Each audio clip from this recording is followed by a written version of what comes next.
portofolio dan analisis sekuritas ya. Kelihatan ya? Mas Tatas kelihatan nggak? Kelihatan, Pak. Kelihatan ya. Ini Mas Patwa ini makan apa nih? Semangat sekali saya lihat. Mas Fawil Patwa. Makan apa kamu, Mas? Kan burger, Pak. Wah, kamu ini makanan berat. Makanan ringan aja boleh nggak? Makanan berat jangan. Burger itu bagi kamu ringan, tapi itu berat itu ya. Ya, kalau kelihatan nggak apa-apa, syukur. Ini satu. Kemudian yang kedua, ini teori portofolio Pak Suad Usnan. Ini portofolio dan investasi Pak Edward Rustandi Lilin, ya, edisi pertama. Mungkin ada edisi yang lain mungkin. Terus yang ketiga,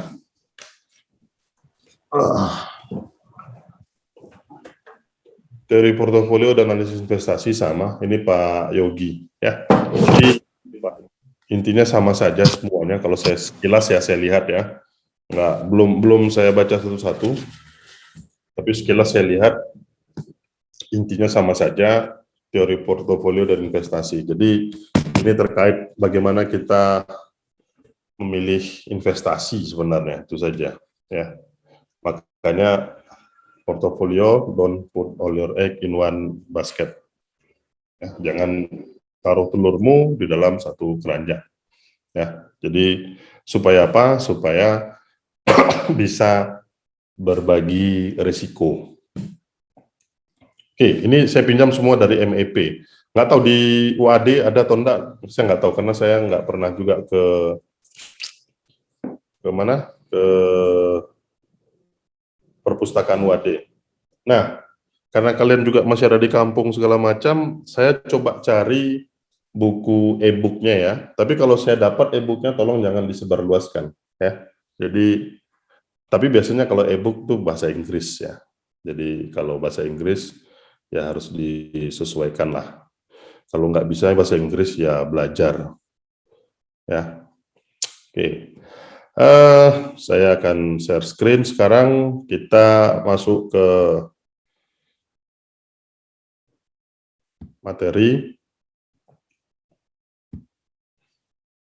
Sebentar, ini kok salah pencet terus saya nih.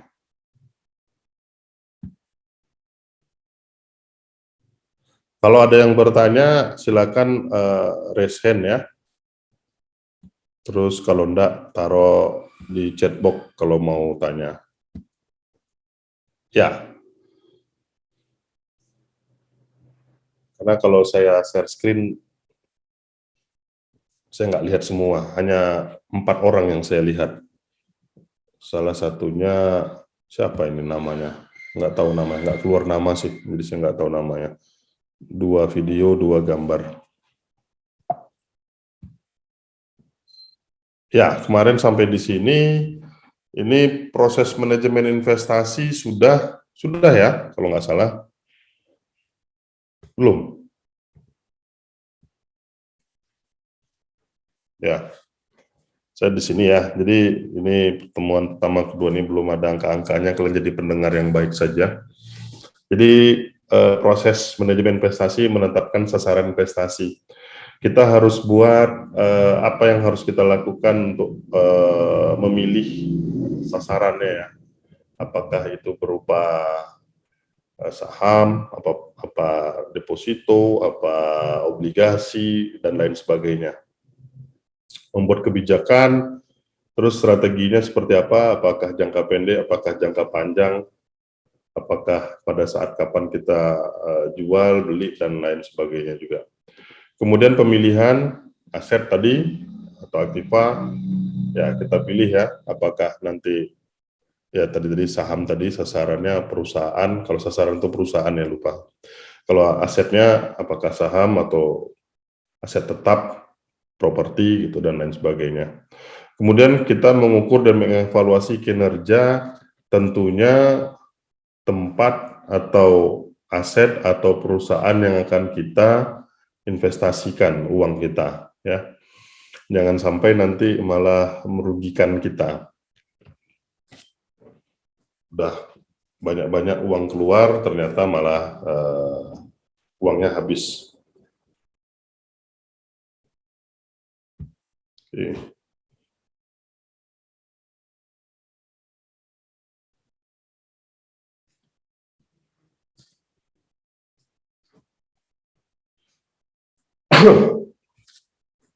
Menetapkan sasaran investasi, contohnya lembaga keuangan bank, membayar sejumlah bunga atau bagi hasil kepada nasabahnya. Ini kalau kita dari perspektif institusi, ya. Jadi kalau kita dari perspektif institusi, kalau bank itu bayar bunga, kalau perusahaan bayar dividen, ya. Kemudian sasaran memperoleh pengembalian dari dana yang diinvestasikan yang jumlahnya lebih besar dari biaya yang dikeluarkan. Ya, kalau bank, di istilah bank itu ada lending, ada funding ya.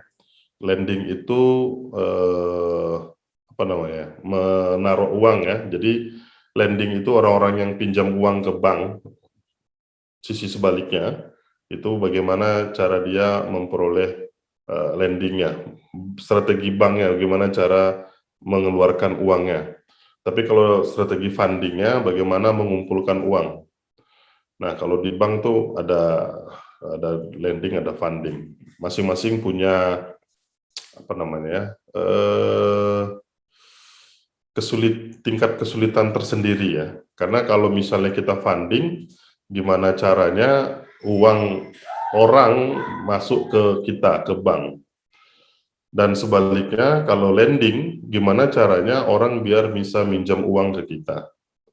Nah, intinya adalah bagaimana biayanya itu lebih kecil kan gitu ya, investasinya lebih besar.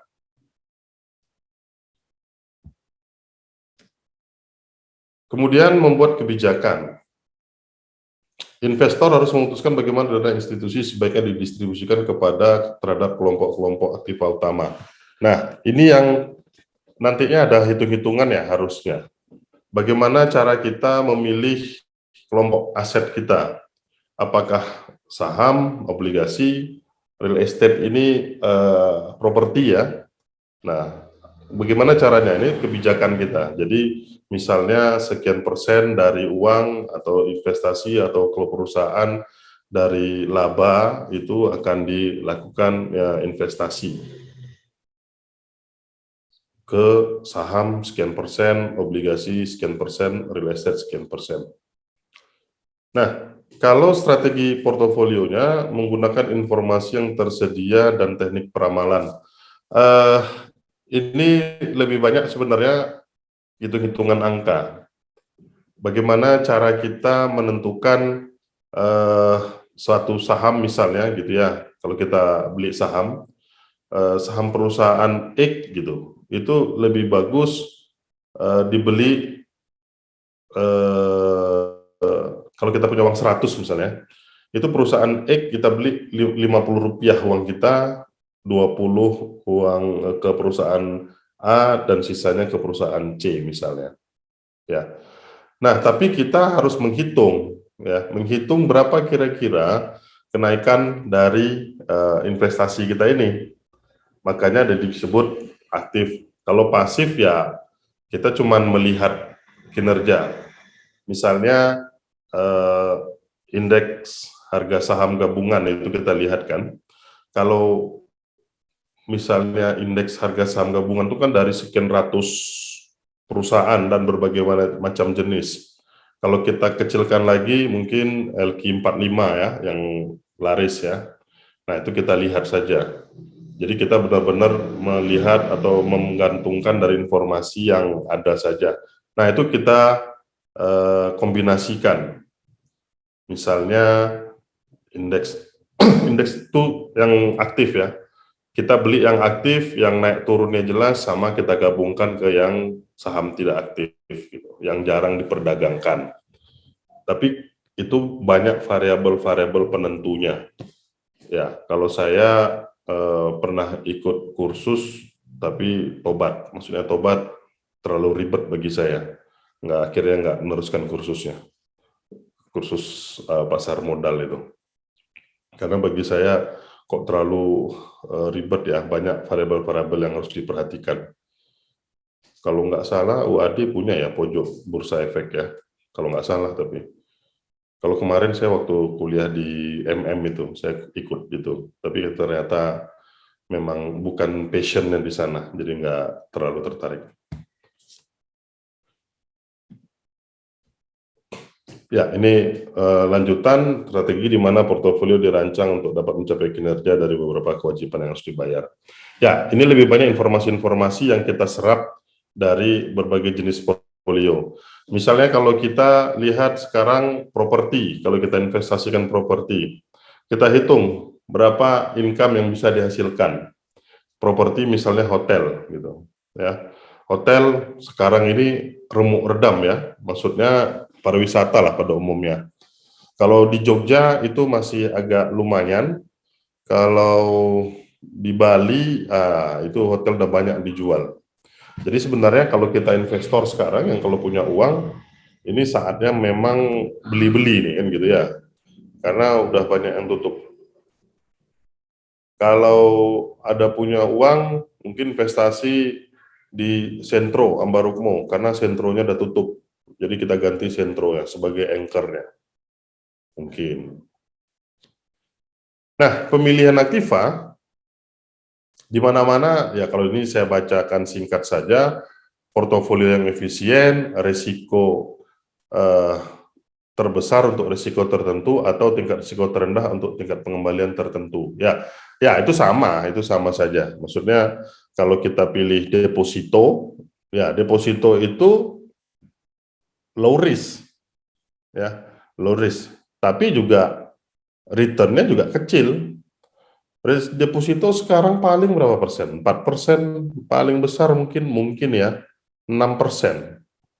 Kalau 6% itu kan itu anual ya. Anual berarti kalau sebulannya cuma 0,5%. Ya, kalau kita punya uang 100 juta,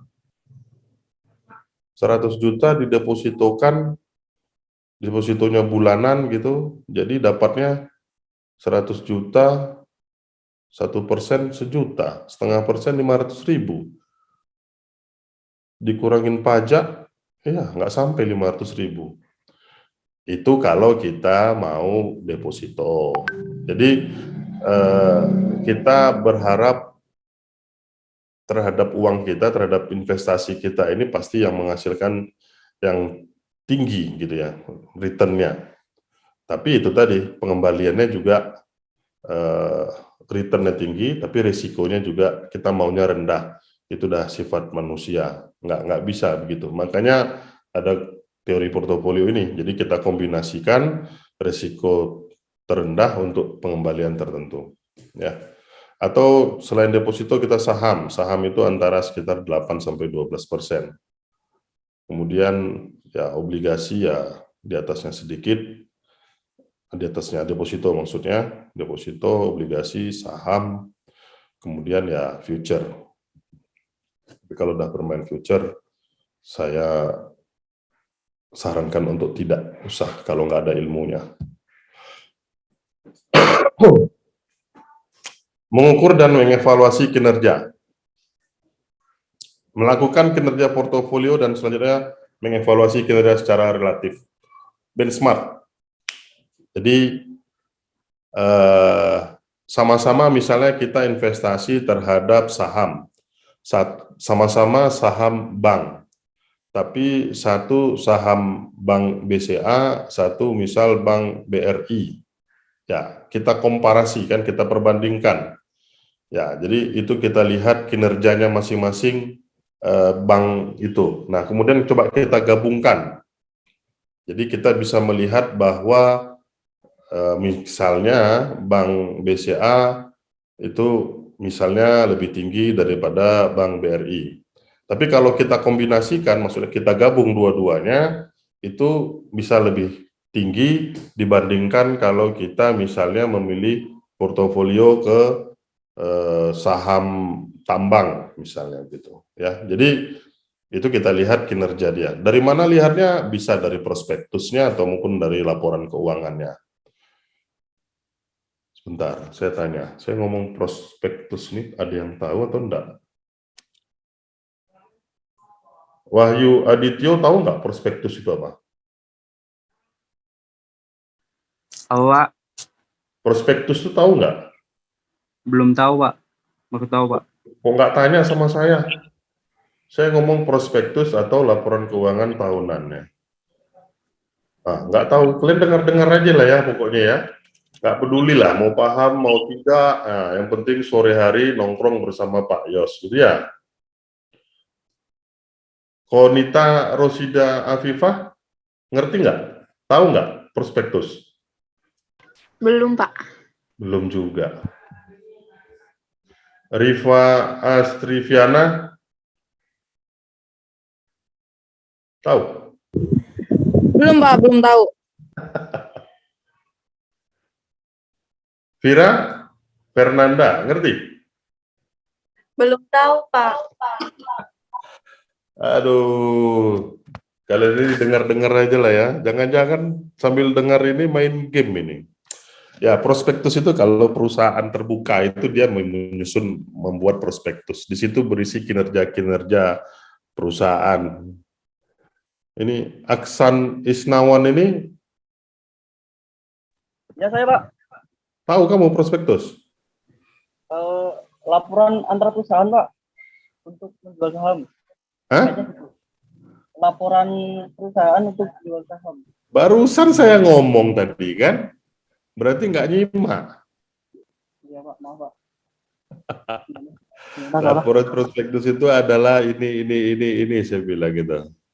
Terus saya iseng aja, coba lihat kamu jawab. Ternyata nggak bisa jawab juga. Ya sudah. Anggun, Arindita, mana Anggun? Ya, Pak. Ah, tahu apa itu prospektus? Enggak, Pak. Enggak. Berarti nggak dengar suara saya tadi? Dengar, Pak. Ah, kalau dengar kenapa nggak bisa jawab? Prasasti Pribadita. Iya, Pak. Ah, apa prospektus tadi yang saya sampaikan?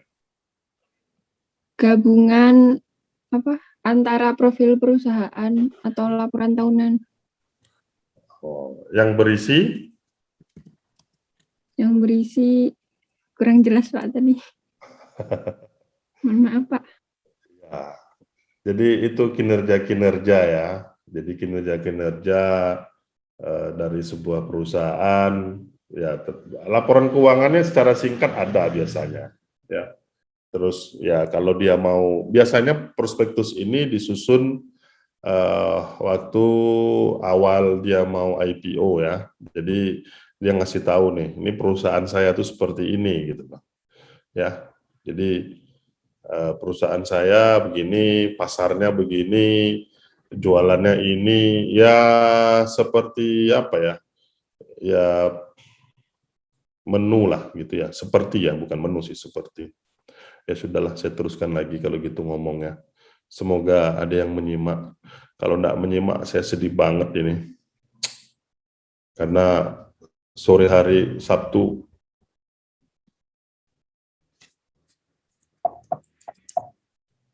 sebentar, mana nih saya share screen ini. Oke.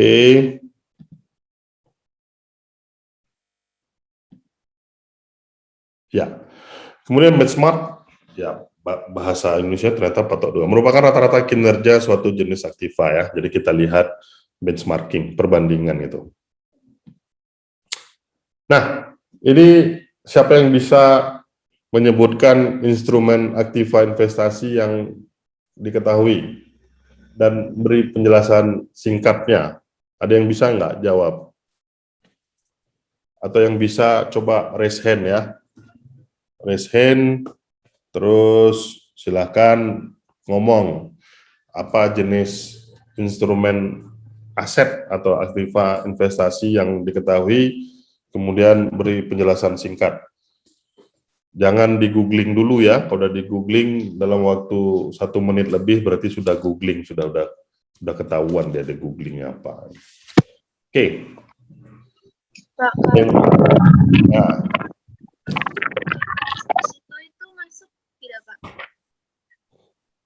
Apa? Ria Kurniawati. Kalau deposito itu masuk tidak, Pak? Hah? Deposito. Ya. Terus apa itu deposito? Deposito sepahaman saya itu bentuk investasi yang dilakukan di bank-bank seperti itu. Terus? Ya, paling umumnya itu kalau orang melakukan deposito itu kan pasti ada uangnya beberapa bulan itu hanya bisa diambil beberapa kali gitu. Jadi tidak setiap bulan ataupun setiap hari ataupun setiap minggu bisa diambil. Jadi ada jangkauan untuk pengambilan tersebut. Ya. Oke. Pak, cryptocurrency termasuk nggak sih, Pak? Hah? Cryptocurrency termasuk nggak sih, Pak? Siapa ini? Mau ngomong dulu lah videonya kan saya nggak jelas ini yang mana. Ini ada seratusan orang ini. Aman. Saya videonya aktif. Hah? Iya. Aris Sugianto, Pak. Betul aktif, saya tahu. Oh iya, Pak. Ya, tapi sebentar, saya stop share dulu. Kamu tuh yang mana? Di sini ada 5 slide ini. Saya putar-putar aja. Siapa? Oh, yang jenis Aktiva tadi loh, Pak, Aktiva investasi. Namamu siapa ini? Aris Sugianto, Pak. Aris Sugianto. Oh ya, terus? Cryptocurrency itu termasuk nggak sih, Pak? Itu saya, jadi gini, kalau kita berbicara investasi, satu aspek legalnya juga kita harus lihat ya. Maksudnya aspek legal itu, bahasa mudahnya gini, mau nggak beli tanah yang nggak ada sertifikatnya? Hah? Kalau saya sih, beda Pak. Kalau menurut saya beda Pak, nggak seperti itu Pak. Ya. Saya mau iya, lanjutin dulu Pak. Hah? Saya nggak mau. Kalau seperti contoh Bapak, kalau tanah nggak ada sertifikatnya saya nggak mau Pak. Ya, nah sekarang kamu beli kripto itu, ada nggak aspek legalnya? Setahu saya Pak ya, untuk di Indonesia saat ini Pak, ini setahu saya Pak ya, nanti luruskan jika salah. Nah mungkin cryptocurrency itu di Indonesia mungkin kurang populer ya Pak, karena mungkin banyak statement negatif tentang cryptocurrency. Tapi kalau menurut saya itu lebih menjanjikan loh Pak daripada saham-saham Pak, karena emang bentuknya tuh tidak nyata. Apalagi di Indonesia untuk alat pembayaran sendiri itu kan belum dilegalkan Pak ya. Tapi kan di Indonesia udah ada kayak semacam Shopee-nya kayak semacam contoh tuh Indodax kayak lembaga yang itu udah resmi juga loh Pak. Jadi itu kayak lembaga yang mewadahi untuk kita membeli cryptocurrency tersebut Pak. Ya. Atau platform. Jadi gini Pak, walaupun itu tidak ada bentuknya, tapi kan itu dikonvert ke rupiah kan sangat mudah Pak. Ya. Kan udah ada estimasi, misalkan contoh Bitcoin atau XRP dan lain-lain tuh kan. Itu gimana menurut Bapak? Dan sekarang itu kan karena contoh saja Pak, contoh kecilnya tuh karena menurut saya itu lebih menjanjikan karena apa? Karena fluktuasi harganya itu luar biasa Pak, daripada saham mungkin untuk 100% dalam 1 tahun itu udah sangat luar biasa, tapi di cryptocurrency itu dalam waktu mungkin 2 hari atau 3 hari itu bisa itu sih menurut saya sih Pak. Nggak apa-apa. Jadi walaupun gini, ini kan bentuknya, tapi itu suatu yang nyata Pak, karena kan cryptocurrency sendiri kan dibentuk itu kan oleh perbankan di seluruh dunia untuk agar kayak dolar itu tidak menguasai. Jadi kan di luar negeri itu kan cryptocurrency udah bisa menjadi alat pertukaran Pak. Jadi menurut saya walaupun Indonesia belum sah di untuk untuk alat pembayaran, tapi kalau menurut saya untuk elemen investasi itu bentuk nyata yang lebih menjanjikan daripada saham kalau menurut saya sih Pak. Iya. Jadi gini, nggak ada masalah. Gimana, Pak? Betul, nggak ada masalah.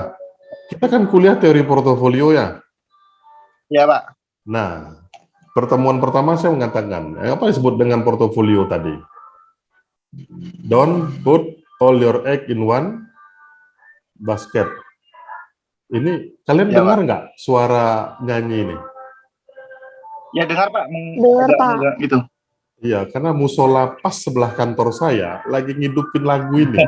Nggak mungkin saya larang orang musola ini. Pening kepala saya langsung. Benar, Pak, benar sekali. Saya mau nggak mau harus pakai headset jadi ya. Ya, tapi mau kita larang dia musola, aduh susah juga kita mau larang ya. Ya udahlah, kayaknya kalau ini terus sampai maghrib saya sebentar aja lah kuliah kayak gini nih. Nggak mau nih teriak-teriak saya jadinya.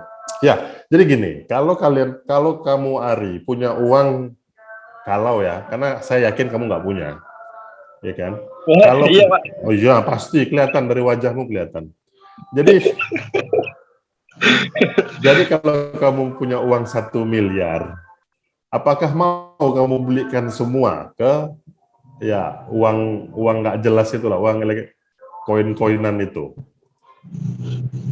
Pengembaliannya tinggi kan, returnnya tinggi, ya kan? Tapi risikonya kan juga tinggi kan? Nah, bagaimana cara kamu mengkombinasikan uangmu itu supaya kalau misalnya ada terjadi kerugian, itu nggak rugi semua. Misalnya, itu tadi, kalau misalnya uang punya 1 miliar, misalnya 200 juta ke koin-koinan itu, 500 juta mungkin ke saham, karena yang namanya saham nggak mungkin kita rugi. Maksudnya loss. Kalau rugi ya, tapi loss nggak mungkin. Karena apa? Kalau terjadi transaksi perdagangan saham, kalau dia sudah turun, itu kalau di luar atau terjadi keanehan pasti OJK langsung suspend. Jadi kalau misalnya harga saham 500 turun 450 turun terus, pasti OJK langsung suspend. Jadi uang kita nggak mungkin hilang. Rugi iya. Tapi kalau yang koin-koin tadi, uang kita mungkin bisa hilang. Sama kayak future juga begitu. Future juga uang kita bisa hilang. Maksudnya hilang benar-benar habis. Nah, mungkin sisanya yang 200 juta, udahlah, daripada nanggung resiko, kita depositokan saja. Nah, jadi apa? Kita punya 3 investasi. Makanya judul buku ini semua tadi pasti teori portofolio dan analisis investasi. Atau analisis sekuritas.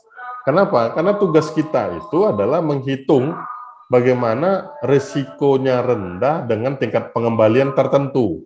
Jadi bukan tingkat pengembaliannya tinggi ya atau rendah, tidak. Jadi kita sebut investasi kita bagaimana caranya pada tingkat pengembalian tertentu. Jadi investasi 1 miliar, berapa yang kita harapkan? Kalau kita depositokan semua, berarti apa? Return kita hanya 6%. Kalau kita beli saham semua, return kita mungkin hanya 8% sampai 10%. Kalau kita future, return kita mungkin bisa sampai 23%. Tapi dalam bahasa financial management, kalau kalian tahu atau kalian pernah ingat, risk and return itu adalah dua yang bersamaan. Ya. Risk dan return, risiko dan pengembalian. Ya. Jadi semakin tinggi risiko, berarti semakin tinggi pengembaliannya.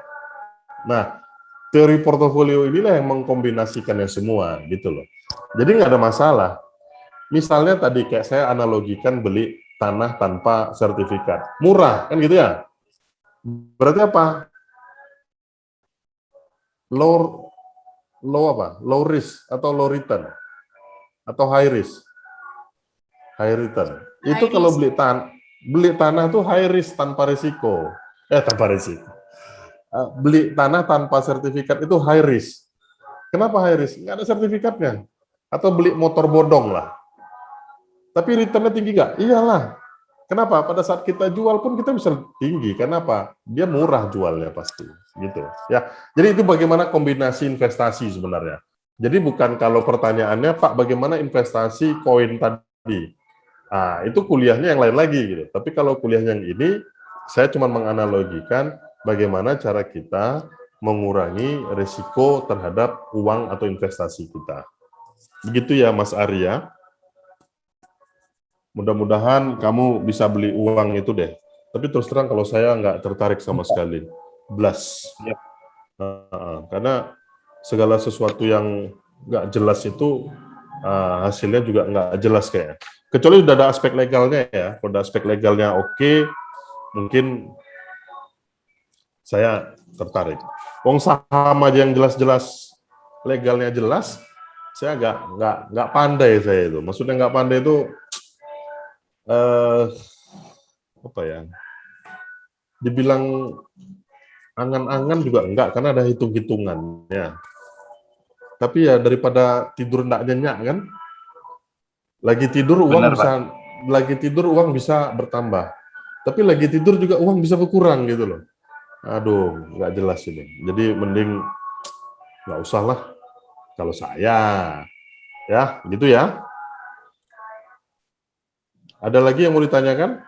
Jadi intinya itu kita sebenarnya adalah bagaimana menaruh telur kita di dalam basket-basket atau keranjang-keranjang yang memungkinkan return yang optimal.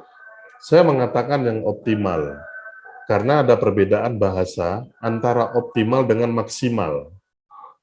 Optimal itu ya sesuai dengan kemampuan investasi kita. Kalian terganggu nggak dengan lagu ini? Coba ketua kelasnya dulu, Tatas, Mas Tatas. Mas Tatas, Lumayan, Pak. jelas sekali dengarnya. Ngawang-ngawang apa ya, Mas? Terngiang-ngiang. Gitu, Pak. Berhenti dah. Tahu dia kegalauan saya. Pindah kantor, Pak. Pindah kantor, dimarahin sama Kementerian Keuangan, saya pindah-pindah kantor tanpa lapor. Ini alamat ini udah sampai ke Kementerian Keuangan, ini alamat kantor saya ini. Ya. Berhenti dia dah, berhenti. Tahu dia. Ya sudahlah. Kalau gitu kita nggak jadi, tadi rencana saya sudah mau saya cukupkan aja, stres saya. Tapi karena berhenti, ya saya teruskan sampai jam 6. Berdoalah kalian ada musik lagi. Dia kan nggak dengar orang musola ya. Ya, sebentar. Kalau saya sekarang tanya ini, siapa saya tanya ya? Sarif Yusuf Effendi. Ya Pak. Kamu punya uang 1 miliar, misal ya. Pilih mana? Beli emas atau beli saham? Dibagi-bagi, Pak. Kenapa? Tengah emas, tengah saham. Kenapa? Karena membagi risiko, Pak. Ya, itu kamu dengar dari saya ngomong tadi ya. Kenapa membagi risikonya? Coba jelaskan secara gamblang dan kalau perlu dengan contoh.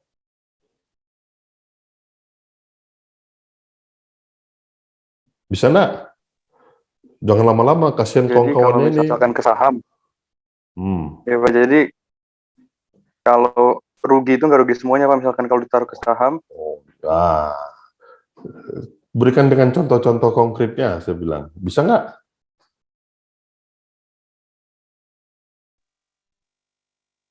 Sebentar Pak, sinyalnya, Pak. Nggak bisa.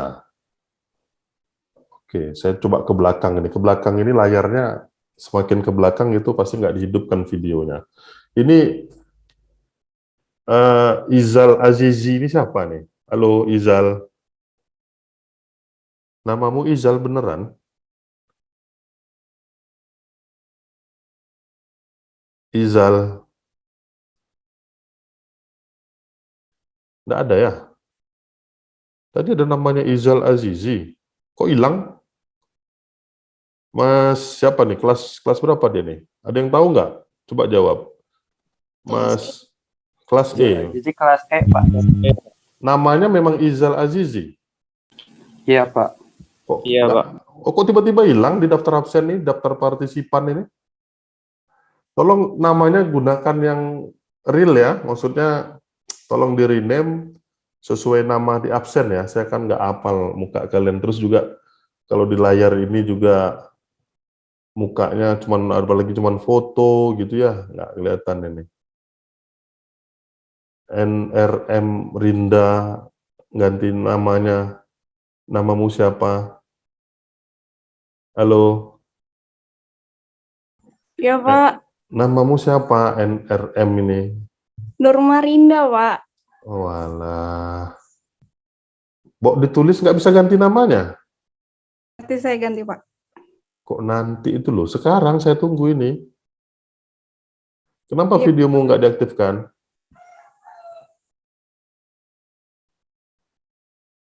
Hmm? Nur? Nur? Iya, Pak. Kenapa videomu nggak diaktifkan?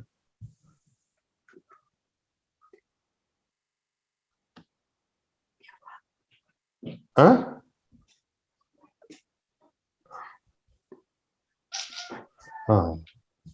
Belum mandi ya?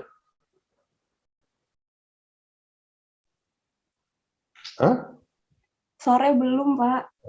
Ya, makanya jilbabnya dipakai dulu sebelum kuliah. Ya, kan jadwalnya udah tahu.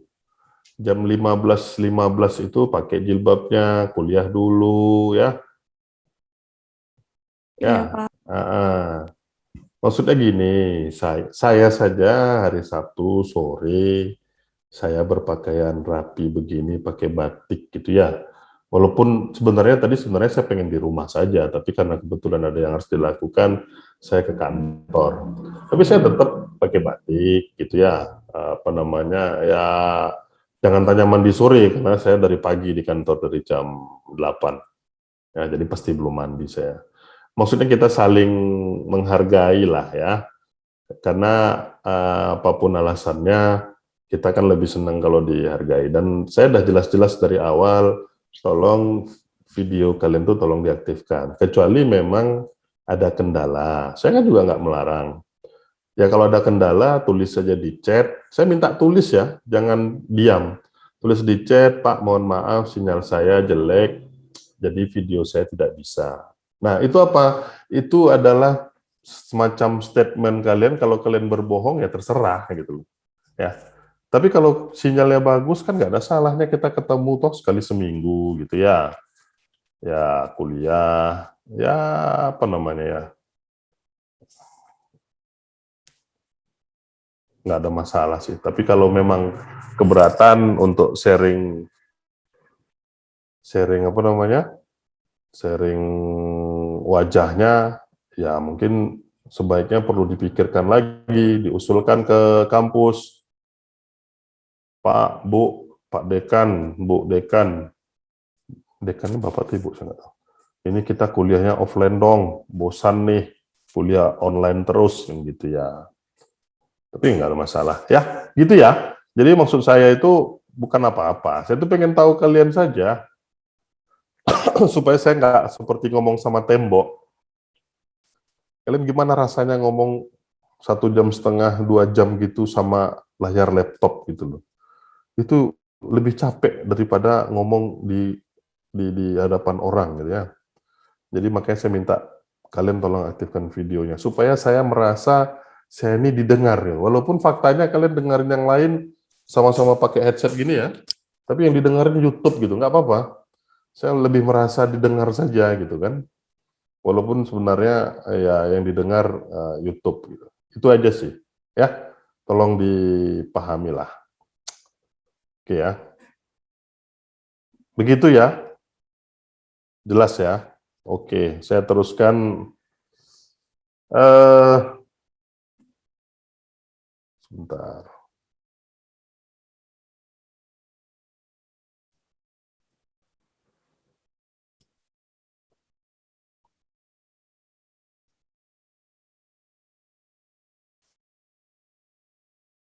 Ini mana kuliahnya hari Sabtu lagi kan keren itu kitanya. Oke, ini tinjauan sekilas pasar keuangan dan investasi ya. Kalau saya lihat di bukunya Pak Suat Usnani ada, di bukunya Pak Ted Tandur Lilin ada, jadi silakan baca untuk memperkaya khasanah. Tapi itu ya saya tak coba cari e-booknya tentang portofolio, tapi tolong jangan di-share ke orang lain. Jadi cukup untuk kelas ini saja. Kalau mau baca tapi. Nah, semakin beragamnya instrumen investasi tidak terbatas pada saham. Oh iya, tadi saya nanya, lupa, saya jelaskan dulu, saya orangnya tanggung jawab. Pilih mana uang 1 miliar, tadi saya tanya sama siapa ya? Mas saya, Pak. Ah ya, Sarif. Pilih 1 miliar, pilih emas atau saham, gitu ya? Nah, ya. Kalau misalnya saya, tadi kan kita sudah bilang ada beberapa kebijakan di dalam memilih investasi, ya. Ada aktif, ada pasif. Kalau saya disuruh memilih, maka coba Mas Dandi Ramdan Yahya, kamu pilih mana? Antara saham dan emas ya, Pak. Ya. Kalau dikasih uang 1 M, dua, Pak, 500 buat emas, 500 kalau kamu buat punya. saham. Iya, kalau punya. Ya. Dua Berapa? semuanya. Ya kenapa? Itu udah penjelasan saya tadi. Itu teori portofolio. Ya kenapa? Oh. Ya. Ya, betul. Terima Kalau kasih. Luar biasa. Oh, terima kasih, Pak. Belum, Pak, belum. Terus? Belum, Pak. Apa? Nah, biar imbang. Jadi ketika misal 1 M ke emasin semua, nanti harga emas mengalami degradasi, ya ruginya semua dong. Nah, untuk mengantisipasi hal-hal yang bersifatnya kayak gitu aja, kan manusia nggak ada yang mau rugi. Iya. Oke, baik. Terima kasih. Nani Sama-sama, Pak. Lestari, apa kamu? Jawabannya kok nggak seperti yang saya harapkan ya? Padahal tadi keterangan saya kan udah jelas. Nani, apa Nani? Gimana, Pak? Pertanyaan aja nggak nyimak, gimana mau jawab? Saya skip. Yin, apa kamu? Yin. Ya, Pak. Kalau saya ada uang 1 miliar, mau dibagi-bagi. Maksudnya setengah buat buat lagi buat emas. Terus kalau misalnya semuanya buat saham, itu kan saham kan berarti kan nggak akan rugi, cuman nggak akan low banget gitu kan. Terus kalau jadi nggak rugi amat gitu. Aduh, kayaknya sinyal kamu nggak bagus apa sinyal saya nggak bagus ya? Saya nggak. Sinyal dia, Pak. Oh, ini siapa nih? Ya, sinyal dia yang nggak bagus ya? Sinyalnya Yin ya. Oke. Khoirul Reza, singkat saja jawabannya. Kalau kamu punya, bukan kasih. Kalau kamu punya Pak. 1 miliar, apa? Ya pasti bagi 2, Pak, karena ada perbedaan resiko, Pak, antara saham dan emas. Bagi 2 itu berapa? Mungkin bisa 40-60, Pak.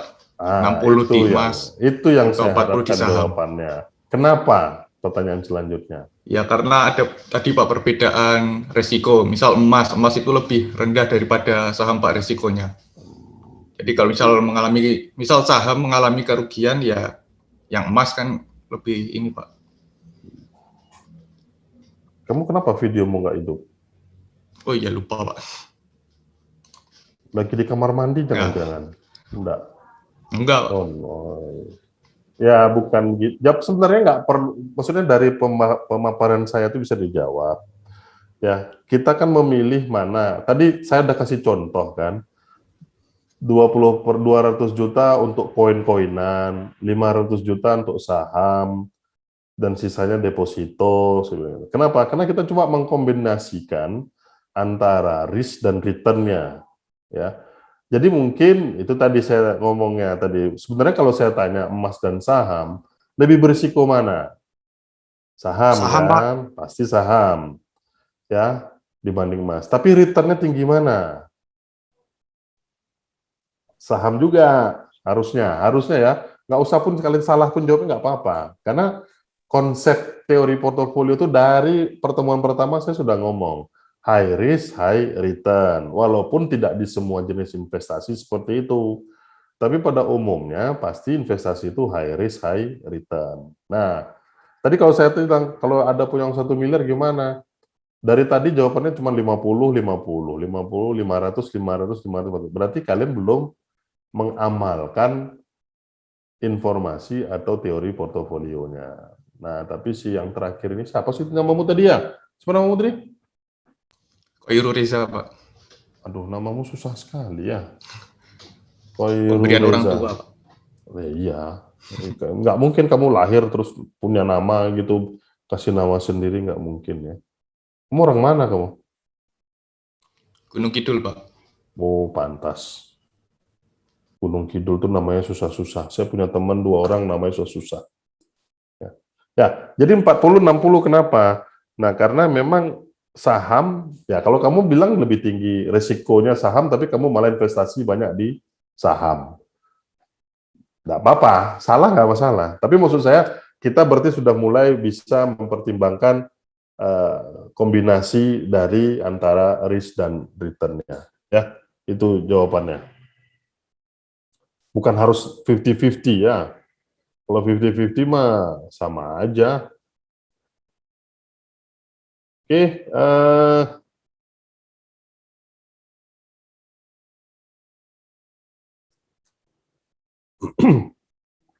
ya, instrumen investasi tidak hanya saham, obligasi, tapi juga pada tambang, pertanian, real estate, lain sebagainya. Saham, obligasi itu sudah jelas. Tambang, jelas nggak? Oh, jelas Pak, income-nya. Tapi risikonya jelas nggak? Jelas juga. Kenapa? Karena banyak hak izin tambang itu kadang-kadang palsu ya, kadang-kadang. Jadi kita juga harus jelas juga. Kemudian tambang juga tinggi. Kenapa? Karena perusahaan misalnya migas, dia ngebor 1 kali itu belum tentu dapat minyaknya atau gasnya, ya. Nah, itu sunk cost. Berarti kita harus paham betul. Jadi intinya sebenarnya kalau kita mau melakukan investasi, kita harus paham betul bisnisnya. Kalau nggak paham bisnisnya, ya kalau ada risiko jadi nggak tahu. Pertanian, real estate dan sebagainya. Real estate itu bukan hanya sekedar rumah ya, bisa mungkin mall, hotel, dan lain sebagainya. Nah, tadi juga disebutkan sama si Ari tadi ya, Ari Sugianto. Siapa namamu? Ari. Ah, hilang. Ari.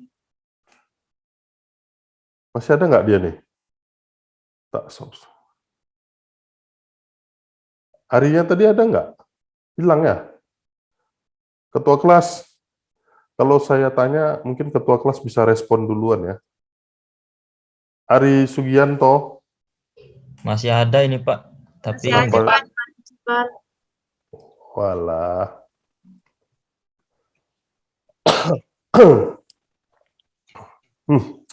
Kamu kemana tadi Ari Sugianto? Kenapa saya panggil-panggil nggak nyaut? Kan baru dipanggil, Pak. Saya dari tadi di sini stay. Tuh, diketawain temanmu itu kamu. Ya sudahlah. Oke. Ya, jadi seperti lintas negara. Tadi seperti uangmu tadi kan tidak mengenal ruang dan waktu ya kayaknya ya. Maksudnya gini, semua pun bertransaksi dimanapun pada saat kapanpun bisa kan gitu. Jadi tidak ada waktunya kan gitu. Ruangnya ya tidak harus di satu tempat gitu. Ini kita di internet saja sudah selesai gitu. Jadi ya investasi sekarang ini luar biasa. Oke. Itu di mute. Udah. Jualan. Mas siapa ya? Ketua kelasnya bisa lihat screen saya? bisa Pak. Bisa, Pak, bisa. Oke. Nah, aktiva itu merupakan segala barang yang memiliki nilai tukar atau aset kita memiliki nilai tukar, jenisnya ada berwujud dan tidak berwujud. Nah, kemarin itu saya share ada webinar ya, lebih tepatnya webinar, karena kalau workshop kita tidak ada pelatihannya. Kalau workshop itu kan bahasa mudahnya kan bengkel ya, workshop. Jadi harus ada kerja. Kalau ini kan cuman webinar yang saya share itu di grup, itu terkait dengan aset tak berwujud ya. Nah, jadi ini satu hal yang menarik sebenarnya, aset tak berwujud itu. Jadi kalau yang berwujud itu jelas ya, barangnya jelas. Kemudian kalau yang tak berwujud, barangnya gimana? Nggak jelas. Tapi apa? Ada manfaatnya. Nah, kemudian nilainya tidak tergantung wujud fisiknya. Seperti, aduh, lupa saya lagi. Perusahaan, saya mencoba mengingat yang susah, tapi padahal ada contoh gampang ya. Sebenarnya seperti Coca-Cola ya. Coca-Cola, atau mungkin Aqua ya, tapi Coca-Cola yang saya tahu pasti. Coca-Cola itu nilai intangible asetnya jauh lebih besar daripada nilai asetnya. Ya, intangible asetnya itu kenapa lebih besar, yaitu mereknya, brand. Ya. Jadi brand Coca-Cola, kalau ada yang nggak tahu di antara seratusan orang ini dengan merek Coca-Cola, ya berarti hidupnya nggak tahu ada di mana dia. Tapi setahu saya harusnya kalian semua kalau saya sebut Coca-Cola pasti tahu. Ya. Nah, itu salah satu contoh aset tak berwujudnya. Tapi besok mungkin coba kita diskusi, kalau kalian sudah mendaftar, nggak mahal, ya itu bayar itu kalau saya pikir ya, saya belum tanya panitianya sih. Dengan bayar 25.000 itu maksudnya itu hanya ingin menunjukkan kesungguhan gitu loh. Jadi bukan nilai jualnya dari webinar itu, tidak, tapi ya kalau mau ikut ya bayar, menunjukkan kesungguhan saja sebenarnya. Kalau digratiskan saya pikir juga bisa itu sebenarnya sama panitia. Tapi kalau digratiskan nanti nggak niat juga yang dengarnya kan gitu, karena gratis. Kalian yang bayar kuliah gini aja nggak niat dengarnya ya, apalagi yang gratis. Ya, jadi kalau aset berwujud itu bangunan, mesin, tanah, dan lain segala macamnya. Kalau tak berwujud itu ya tuntutan hukum. Sebenarnya bukan tuntutan hukum, tapi ya kaitannya dengan hukum. Ya brand itu juga ada, nilainya nggak ada, tergantung wujud fisiknya. Kemudian aset keuangan, ya itu instrumen keuangan, aktiva tidak berwujud juga, pemiliknya disebut investor, entitas yang telah menyetujui pembayaran masa yang akan datang disebut penerbit. Ya, kalau entitas itu organisasi ya. Kalau kita bilang perusahaan, belum tentu dia perusahaan. Karena entitas itu dia yang mengeluarkan, dia menyetujui pembayaran masa yang akan datang. Jadi misalnya bank menerbitkan saham ya, misalnya bank terbuka ya, atau perusahaan menerbitkan obligasi. Nah, itu dia menyetujui bayar obligasi, misalnya obligasi 20 tahun atau 10 tahun dengan tingkat bunga misalnya 8%, dibayar tahun ke-10 gitu. Ya. Nah, ini kewajiban klaim kewajiban dengan ekuitas.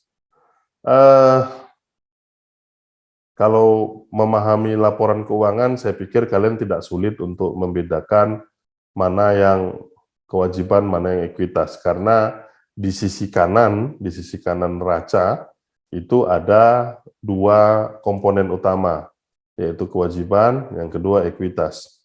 Kewajiban nanti dibagi jangka pendek dan jangka panjang. Kita tidak berbicara jangka pendek ya, kita berbicara jangka panjang. Nah, kemudian kalau di sisi bawahnya itu ekuitas, kepemilikan ya. Ekuitas. Nah, saya coba tanya sama kalian.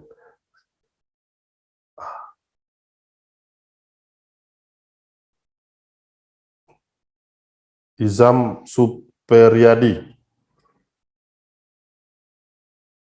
Izam? Ya, Pak.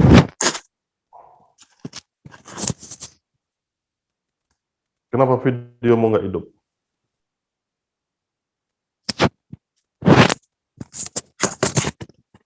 Udah. Ya, apa? Ya, kenapa nggak hidup? Tadi Seharusnya sinyalnya nggak putus, Pak. Pakai wifi soalnya. ya. Ya, kamu sering dengar kata-kata ekuitas kan? Kayaknya dari semester berapa udah dengar kata ekuitas kan? Belum? Udah sih, Pak. Untung kamu jawab sudah. Kalau kamu jawab belum, saya lapor ke keprodimu. Apa itu ekuitas? Nah, itu Pak pengertiannya yang lupa, Pak. Lupa atau nggak tahu? Lupa, Pak. Bagas Nugroho. Bagas. Bagas.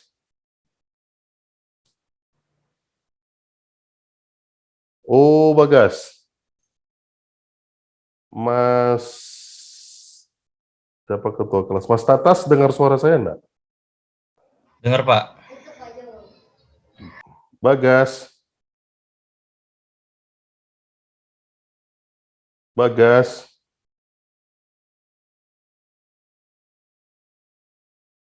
Bagas. Ya udah, waktu habis. Gara-gara ngurusin satu orang. Sinta Mustika.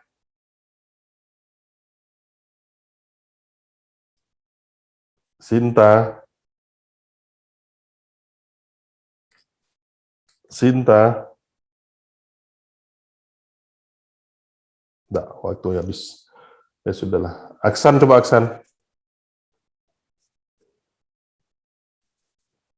Aksan. Ya saya Pak. Ah. Apa tuh ekuitas? Macam dividen gitu nggak sih Pak?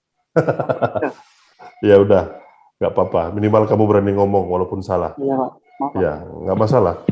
Saya nggak minta pembenaran kok dari kalian ini. Yolanda, Oktaviani, Iya, Pak. lagi sakit kepala kah? Enggak, Pak. Sakit Oh. aja lihat terus. Oh, udah mau pecah kepalanya? Enggak, Pak. Enggak. Apa itu ekuitas? Kalian berbicara konteks manajemen keuangan, kalian berbicara konteks portofolio, kalian berbicara konteks kuliah yang lain. Tapi kata-kata yang ada di dalam kuliah tersebut kalian nggak pahami. Gimana cara mau paham kuliahnya? Nah, apa itu ekuitas? Udah Modal atau googling? kepemilikan? Udah googling belum? Modal atau kepemilikan? Kepemilikan. Terus?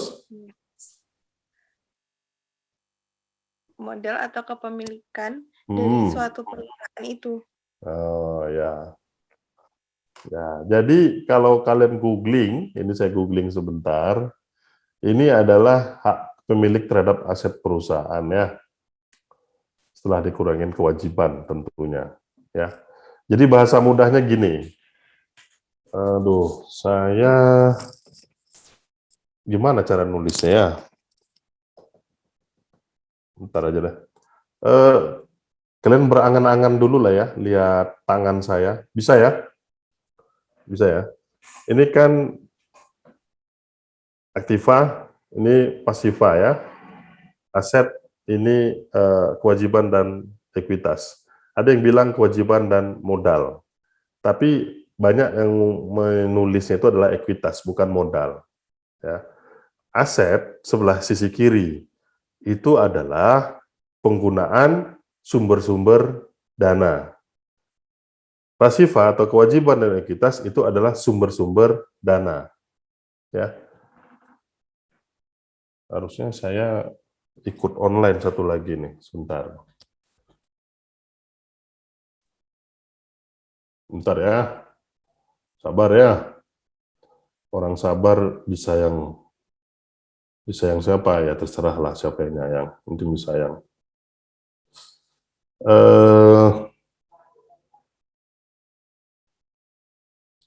saya akan coba pakai 2 gadget. Satu laptop saya, satu HP saya.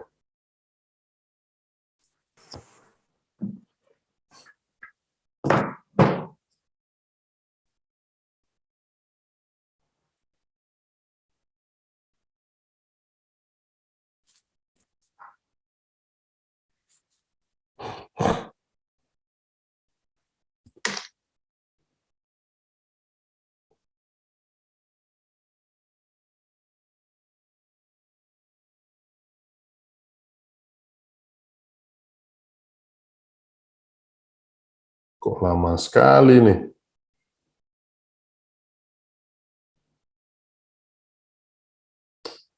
Oke.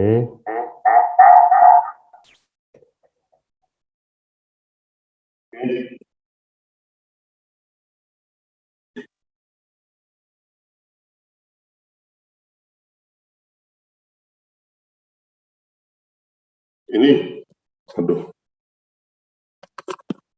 Gimana caranya biar enggak feedback?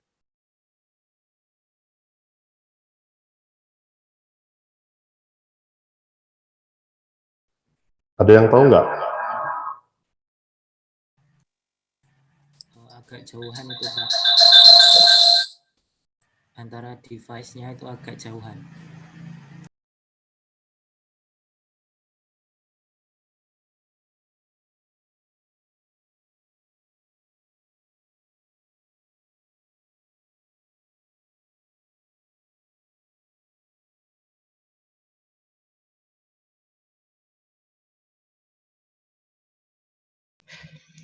Jangan mute dulu, Pak.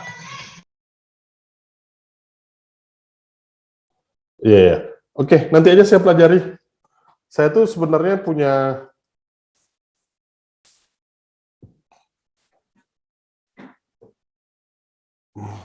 paksa deh laptopnya saya angkat. Saya punya papan tulis. Saya mau nulis.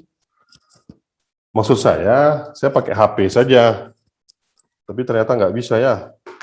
Masa saya nenteng laptop saya begini sih? Kelihatan nggak, Mas Tatas ini? Kan pakai laptop bisa, Pak. Pakai laptop saya ini saya angkat kemana-mana, ya berat kok, Neng. Enggak, maksudnya Bapak coret-coret di ini, Paint laptop kan bisa, Pak. Oh, saya malah nggak tahu. Ada ya? Ada, Pak. Di mana? Di share screen, Pak. Kok nggak ada yang ngasih tahu saya? Bukan di Paint aja, Pak. Di apa? Di apa? Aplikasi Paint. Kasih Paint, Pak. Oh, aplikasi Paint. Ini saya MacBook, nggak ada. Laptop saya MacBook. Anjay. Nggak ada, saya nggak punya aplikasi Paint. Ya, saya udah mikir juga sih pakai Paint tadi. Tapi saya nggak punya aplikasinya. Saya MacBook ya. MacBook Pro. Kalian pasti bukan, kalian nggak punya pasti, saya yakin. Ya. Sombong, Pak. Ya, kamu sombong nggak apa-apa. Ya, kalau kalian paling merek Pak, jadi sombong nggak masalah. laptop kalian pasti mereknya Pipo gitu kan, atau apalah gitu loh yang paling kuat Asus lah kalian nih saya rasa. Kalau ya mungkin sedikit Acer lah, Acer tuh agak cepat rusak ya. Jadi kalau saya kan MacBook beda, MacBook Pro loh, MacBook Pro ya. Jadi bisa di googling harganya berapa ya. Ya. Tapi nggak ada Paint-nya, Pak. Ya, nggak apa-apa. Karena bagi saya nggak ada Paint nggak apa-apa. Yang penting MacBook-nya gitu loh. Karena yang penting tampilan dulu kan gitu. Ya, tetap dosen tuh nggak pernah kalah pokoknya ya. Ori kan, Pak? Oh, ori, semua ori. Kalau kalian sudah MacBook-nya Asus, Acer, aplikasinya bajaan semua, Windows-nya crack-crackingan, ya, paling kalian kuat belinya itu di Topet lah gitu kan, yang harga cuma Rp20.000 itu kan. Baru, Pak, atau second? Oh iya baru lah. Pak. Kalian ngeci sekali, saya ini baru laptop saya. Oh, biasanya sih orang-orang second, Pak. Oh, iya, kalau kalian Nggak beli di Batam kan, Pak? Kalian sanggupnya beli second. Beli di Store ya, Pak? Ngapain beli second, Pak? Orang SPP kalau kita tuh. Saya belinya di Amplas itu loh. Pak. Masih ada garansinya nggak, Pak? Oh iya, jelas lah. Nggak beli di Batam kan, Pak? Ngapain? Saya orang kaya kok, belinya di Amplas saja cukup. Mungkin hasil giveaway, Pak. Wah? Kamu ada tampang apa saya mengharapkan giveaway? Nggak ada, saya yang ngasih. Tampang saya gini kok. Ya. Tapi Ya udah itu Pak, tadi. bisa dilanjut. Yang penting nggak ada pain. Iya, tapi nggak usah ditekankan nggak ada pennya itu, Mas Tatas. Iya, nggak ada pen. Seharusnya Cukup Pak, seharusnya itu ada aplikasi yang di atasnya Paint, Pak. Kan lebih bagus laptopnya, Pak. Hah? Iya, laptop lebih bagus. Iya. Cukup, kita teruskan aja. Gitu, Mas Tatas. Nggak usah kata-kata diteruskan. Kan nggak ada pen, Pak. Itu lebih menyakitkan bagi saya. Sebenarnya ada itu Pak, tapi Bapak yang nggak tahu. Mungkin Itu jawaban yang cerdas itu. Iya. Maklum lah. Saya masih Maklum. 27 tahun umur saya. Iya Pak. Lanjut Pak. Ya. Saya mau ngomong apa tadi jadi lupa nih. Ya, gara-gara kalian ini semua ini. Lanjut Pak, bisa dipegang lagi laptopnya. Iya, masalahnya saya lupa mau jelasin apa, kan gitu.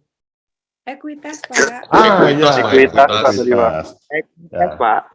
Nanti saya coba online pakai HP juga. Tapi gimana caranya ya supaya nggak feedback suaranya? Speakernya Ini- salah satu dimatiin. Speakernya dimatiin, Pak, yang di HP. Oh, speaker dimatiin yang di HP. Kenapa nggak ngomong dari tadi kalian? Ya, tadi udah ada yang chat, Pak, di Udah banyak yang chat, Pak. Iya, ada di chat, Pak. Saya kan Iya, nggak Pak, baca. mahasiswa salah, Pak.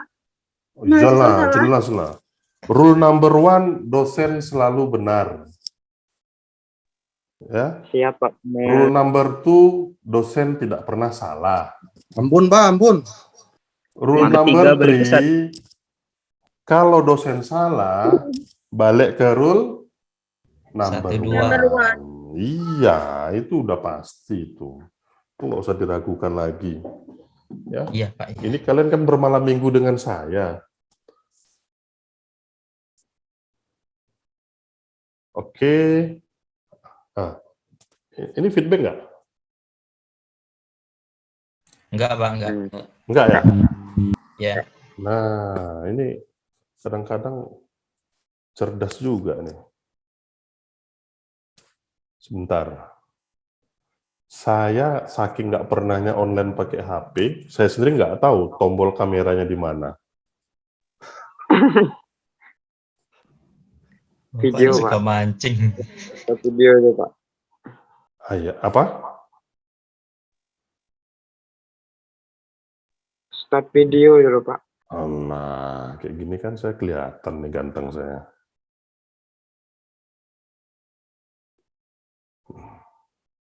Nah,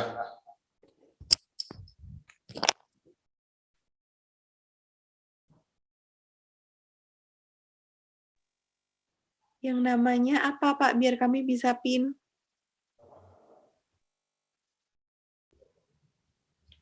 apa?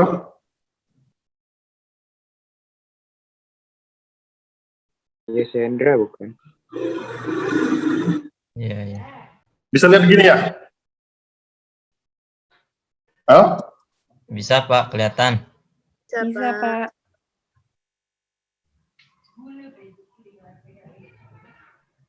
Nah. Ini. Ini apa? Garis. Pak. Garis, Pak. Betul, cerdas. Yang jawab huruf P tadi siapa? Oh, tak itu. Yang jawab huruf T tadi siapa? Saya, Pak. Tabel T. Dandi, Pak. Saya Dandi itu, siapa? Pak. Dandi itu, Pak. Dandi. Dandi, ya. Dandi cerdas. Cilacap, Pak. Oh iyalah.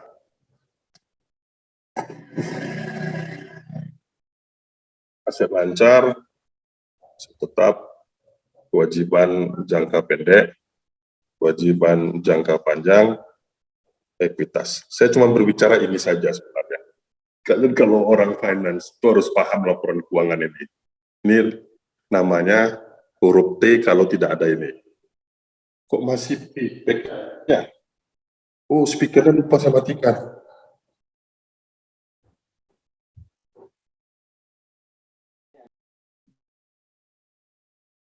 Nah, udah nggak feedback kan?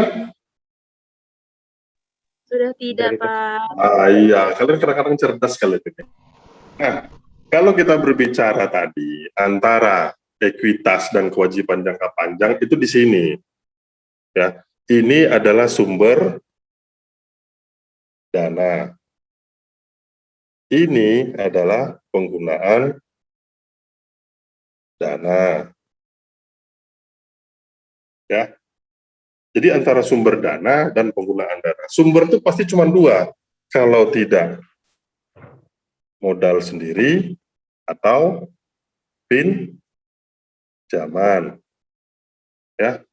Nah, kenapa ini disebut ekuitas? Tapi sebagian juga menyebut modal, tapi lebih banyak menggunakan ekuitas. Kenapa? Karena ekuitas ini terdiri dari modal, yang kedua adalah laba ditahan. Ya. Jadi ekuitas ini adalah modal plus laba ditahan. Karena dalam operasional satu entitas, revenue dikurangin cost, hasil akhirnya adalah net profit.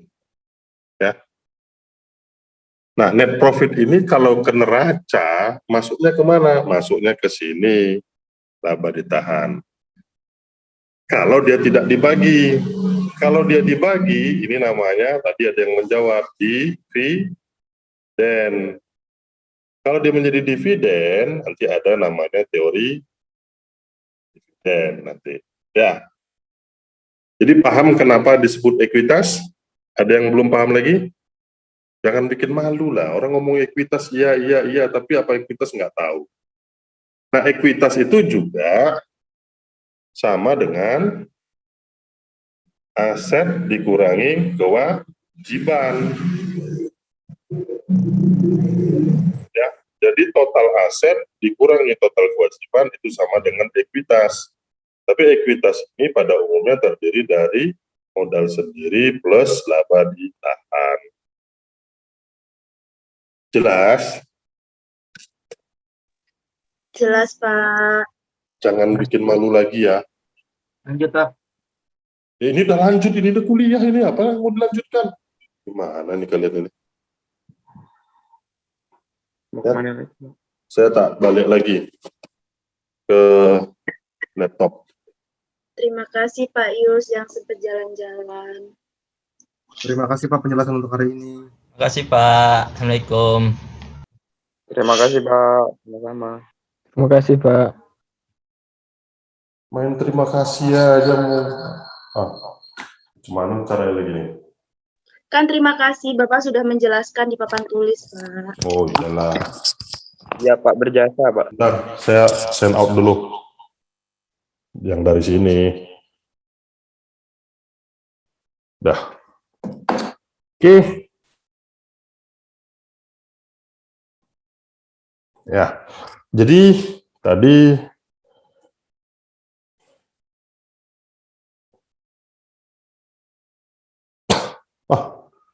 ini lagi nih. Saya tanya kemarin, benerankah kalian sampai 112 orang? Ternyata dari tadi itu menyentuh angka cuma 100 saja partisipannya sama saya. Ya. Padahal saya sudah upgrade Zoom saya ini. Tapi nggak apa-apa lah, karena saya banyak uang, nggak ada masalah. Saya upgrade bagi kalian. Ya.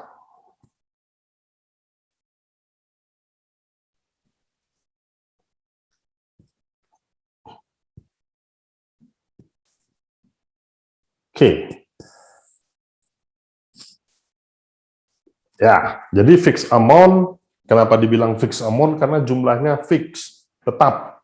Obligasi, kalau perusahaan katakan menjual obligasinya atau mengeluarkan obligasinya sejumlah 1 miliar gitu, ya sudah jumlahnya 1 miliar. Sampai tamat pun, sampai tamat lagi bahasanya, sampai habis pun waktunya ya tetap 1 miliar. Tapi ada bunganya, dan itu bunganya juga biasanya tetap, makanya disebut dengan fixed amount. Jadi baik dari jumlah maupun bunganya itu tetap. Lah Pak, kenapa itu diperjualbelikan obligasinya? Nah, biasanya karena diperjualbelikan itu orang mengambil yield-nya, selisihnya ya.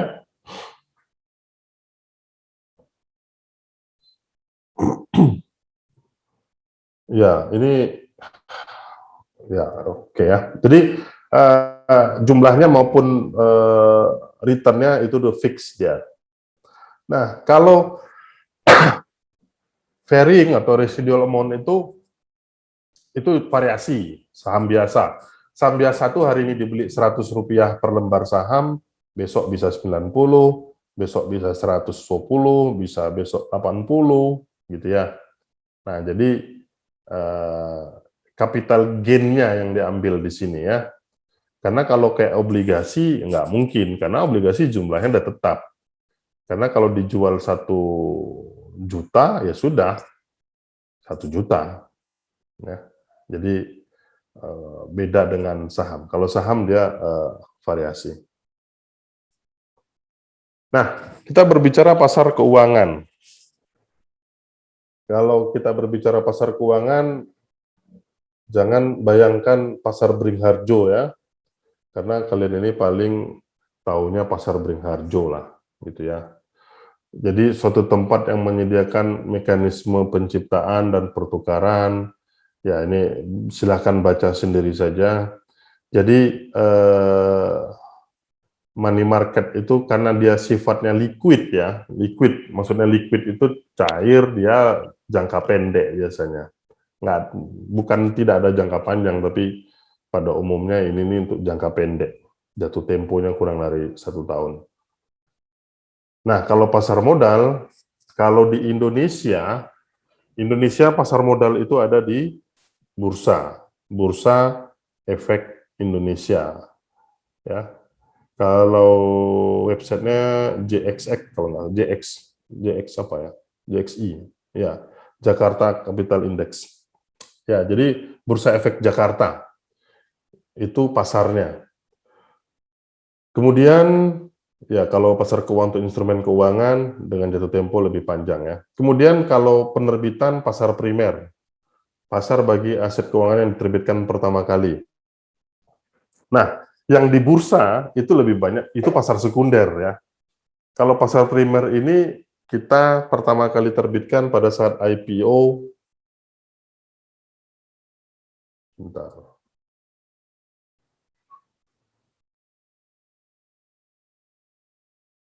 Wahyu Adityo. Wahyu. Iya, Pak. IPO tahu? Apa, Pak? Iya, luar biasa jawabanmu. Sedikit lagi, benar. Kamu udah jawab belum? Belum, Pak. Apa, Pak? Hah? Belum, Pak. Kok suaranya nggak dengar ya? Dandi, kamu dengar nggak suara si Wahyu nih? Dengar Pak, cuman kecil. Enggak juga?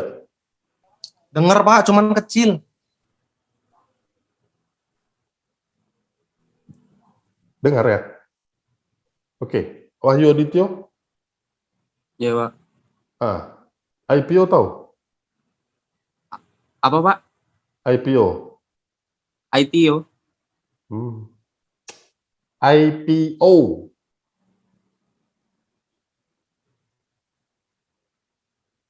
IPO, Pak. IPO. IPO.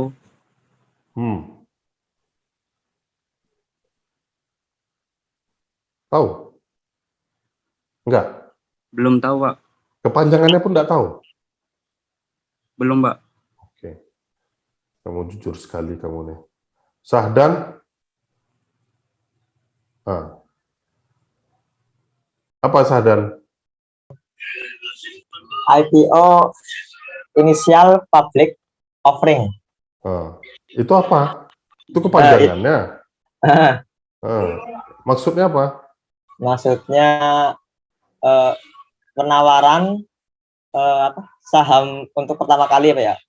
Entah, nggak tahu saya bertanya kok malah balik tanya. Ya, mungkin itu Pak jawabannya, Pak. You answer my question with question namanya itu. Hah? Yakin? Insya Allah yakin, Pak. Oh ya sudah, berarti benar. Initial public offering itu adalah penawaran saham pertama kali pada saat satu entitas masuk ke pasar. Pasar apa? Modal. Malah yang jawab orang lain. Siapa ngomong modal? Pasar modal. Pasar saham, pasar modal. Tapi yang jawab modal tadi siapa? Nggak tahu ya. Ya sudahlah. Jadi kalau kita lihat dari jenis waktunya itu ada dua ya. Pasar, tapi disebut tuh dengan pasar primer.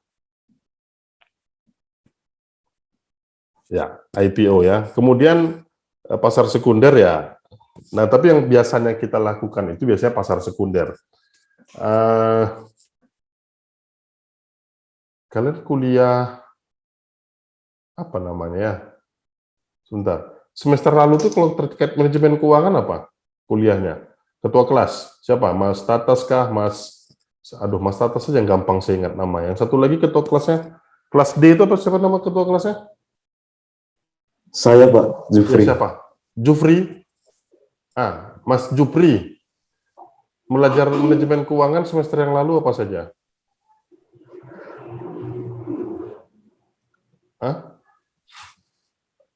Gimana Pak? Tadi suaranya putus-putus Pak. Di sini sinyalnya sisa sekali. Analisis keuangan dan investasi itu semester berapa? Itu semester 3 Pak, sama Pak Yansu. Saya nggak tanya dosennya, maksudnya semesternya. Berarti sebenarnya ini kan bukan hal yang baru ya bagi kalian ya? Benar ya? Oke. Ketua kelas E, siapa ketua kelas E? Saya tulis lupa terus saya nih. Jupri, ketua kelas Tatas. Namanya Tatas gampang ingatnya. Karena kayak merek mobil saya lihat. Ketua kelas C. D, Jufri, ketua kelas D. Yang E siapa ketua kelasnya? Saya, Pak. Saya, coba saya lihat. Saya, Pak. Oke. Ketua kelas E nama saya. Lutfi, Pak. Lutfi. Bilanglah Lutfi, Pak. Gitu, bukan saya, Pak. Lutfi. Nggak tahu pun mukanya yang mana nih sekarang ini. Inilah asik sekolah lagi. Kuliah rame-rame ini ya. Lihat wajah kalian kecil-kecil itu, hidung kalian kok kecil-kecil gitu. Kasihan kali saya lihat. Sepertinya bernapas saja susah. Ya kan? Karena hidungnya kecil sekali. Kalau saya lihat. Ya. Tadi saya mau tanya apa pun lupa saya jadinya. Kuliah analisis investasi. Saya mau nanya apa tadi?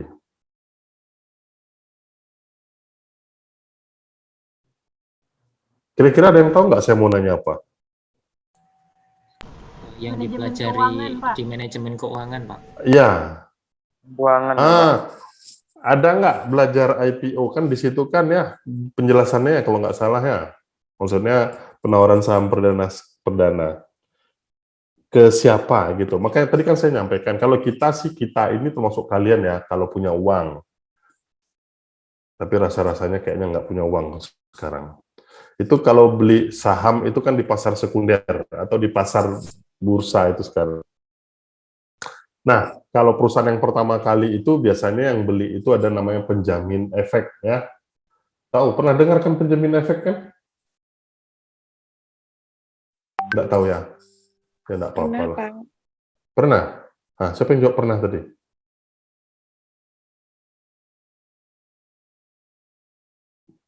Siapa tadi yang jawab pernah?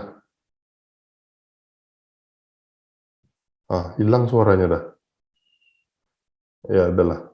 Maksud saya cuma kalau nggak salah di kuliah investasi dan itu ada kalau kita mau IPO ada penjamin efek, dia ada jenis-jenis penjamin efek ya di Indonesia. Jadi kalau dia mau jual saham itu ada yang menjamin. Nah, yang menjamin ini siapa? Itu biasanya namanya sekuritas. Sekuritas itu apa? Ya saham salah satu contohnya. Ini bukunya makanya ada disebut analisis sekuritas. Tuh, ya. Jadi saya ngomongnya memang keluar sebentar tapi balik lagi. Oke, Azrizal Akbar.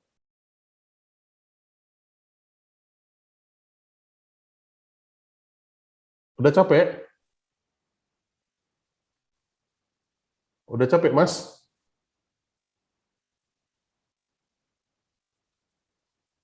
Halo, Mas Azrizal Akbar. Suaranya nggak kedengaran ya. Udah capek kuliahnya, Mas?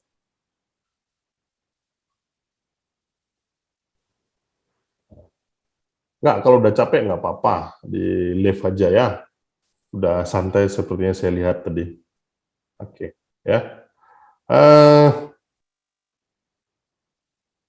Mana tadi? Balik lagi ke bahan materi kuliah kita. Jadi ada pasar primer, pasar sekunder. Itu ada full commitment. Kalau di pasar primer ada penjamin emisinya, ada yang enggak. Kemudian ya klaim. Jadi kalau klaim ini ya namanya klaim itu apa ya? Kita meminta hak kita sebenarnya ya. Jadi ada berjumlah tetap, ada residual. Ini sama dengan yang tadi ini sebenarnya. Nah ini, yang ini ya. Jadi fixed amount atau residual amount, yaitu diklaim. Jadi kalau instrumen keuangan itu di pasar utang ya. Jadi instrumen keuangan jelas dia jumlahnya tidak varying, tidak berfluktuasi terlalu tinggi. Nah ini untuk instrumen keuangan dan saham preferen itu pasar penghasilan tetap. Nah, kalau tidak salah di investasi dan manajemen keuangan kita juga menyebutnya ada saham preferen. Ada yang tahu nggak saham preferen itu apa? Tolong jangan di googling ya. Kalau di googling jadi tahu semua. Hah? Ada yang tahu nggak saham preferen itu apa? Saham utama bukan, Pak? Iya. Kenapa dia disebut saham preferen? Karena dia kewajiban untuk dibayarkannya itu lebih tinggi daripada saham biasa. Dia didahulukan. Didahulukan. Dan dia kenapa? Yang dibayarnya apa namanya? Dividen atau ya, capital gain-nya?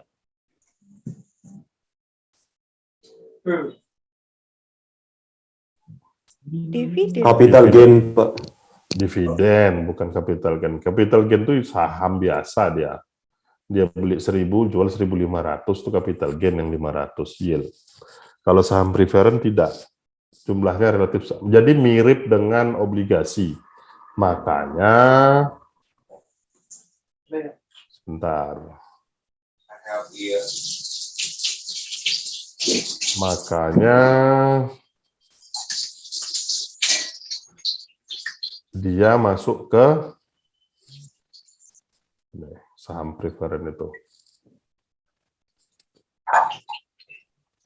Nih, jadi dia tidak punya apa namanya ya hak milik sebenarnya, kepemilikannya tidak. Dia lebih ke arah saham. Jadi preferen itu didahulukan. Betul tadi disebutkan bahwa kalau ada pembagian dividen, maka dia mendapatkan opsi dibagi duluan. Tapi dia tidak memiliki kepemilikan sebenarnya. Kemudian kalau residual ya saham biasa, ini pasar ekuitas dijual iya, tapi lebih bersifat biasa. Maksudnya saham tidak fluktuasi kalau preferen, kalau saham biasa itu fluktuasi. Jadi itu klaimnya.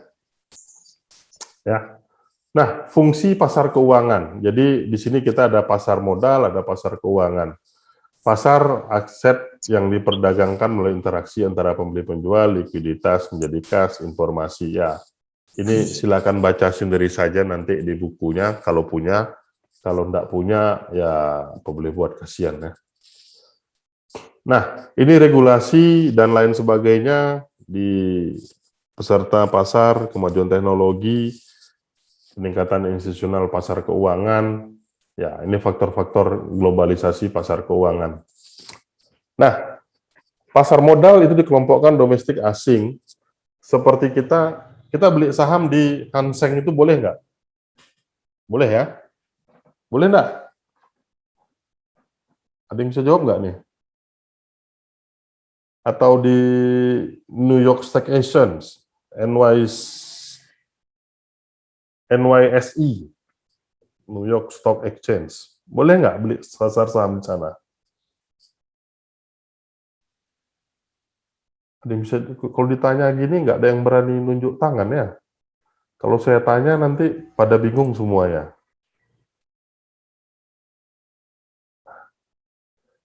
Diva Nur A. Diva Nur A. Nah, boleh nggak kita beli saham di New York Stock Exchange? Boleh, Pak. Kenapa? Selagi perusahaan terbuka. Ya pasti kalau di NYSE ya perusahaan terbuka lah. Nggak mungkin di NYSE dia tertutup. Terus terang saya nggak tahu ya. saya iseng aja tanya. Terus terang saya nggak tahu. Boleh nggak kita belajar di pasar modalnya New York Stock Exchange? Tapi logika saya boleh. Tapi ada tapinya. Kepemilikan modal asing itu pasti dibatasi, ya kan? Ya kan? Nggak mungkin. Karena dia kalau udah jual ke pasar itu kan siapapun boleh beli. Tapi itu jawaban logika. Tapi saya nggak tahu. Coba aja di googling. Untung kalian nggak tanya sama saya tadi. Coba kalau ada yang iseng sama tema saya tadi, Pak, boleh nggak kita beli saham? Karena Bapak berbicara global, boleh nggak beli saham di Amerika sana, Pak? Bingung saya jawabnya. Daripada saya ditanya, mending saya tanya duluan, kan gitu. Ternyata kalian pun jawabnya pun nggak jelas juga. Boleh kan ada pajaknya, Pak. Ya, pasti. Setiap pembelian pasti ada pajaknya. Berarti transaksinya boleh dilakukan. Ya, boleh. Cuman pasti ada aturannya, regulasinya pasti ada, saya yakin. Nah, pasar domestik, ya pasar domestik jelas ya Indonesia. Pasar asing, ya jual beli sekuritas dari perusahaan yang tidak ada domisili negara. Jadi ya kayak Amerika, Jepang, Singapura, ya London, ya itu yang biasa terkenal. Jadi kalau di pasar uang itu ada SIBOR ya, Singapore Interchange of Rate ya, atau LIBOR kalau London ya, itu untuk nilainya ya. Kalau nggak tahu di googling aja nanti tahu tuh SIBOR sama LIBOR. Nah, pasar eksternal diterbitkan sekuritas ini ditawarkan secara terus-menerus kepada investor di berbagai negara. Tersebut dikeluarkan di luar jurisdiksi dari satu negara. Jadi kalau kita memang niat untuk menjual, ya itu di luar negara. Nah, ini pasar saham dunia. Sepertinya tadi saya sudah sampaikan atau sudah ditanya, sudah saya jawab, boleh nggak? Boleh-boleh saja sebenarnya. Tapi ada regulasi yang mengawasi. Tidak semudah itu juga kalau kita beli saham, beli gitu, tidak. Kita kalau beli saham di Indonesia aja pasti ada aturan regulasi yang kita tetapkan. Nah, ini obligasi dunia, ini istilah-istilahnya tolong diingat ya. Tanggal jatuh tempo kalau untuk obligasi. Jadi kalau di obligasi, istilah yang umum, instrumen di mana peminjam berjanji untuk membayar kembali pinjaman obligasi. Jumlah dipinjam ditambah bunga dengan periode waktu tertentu, tanggal jatuh tempo. Siapa yang bisa jawab pertanyaan saya?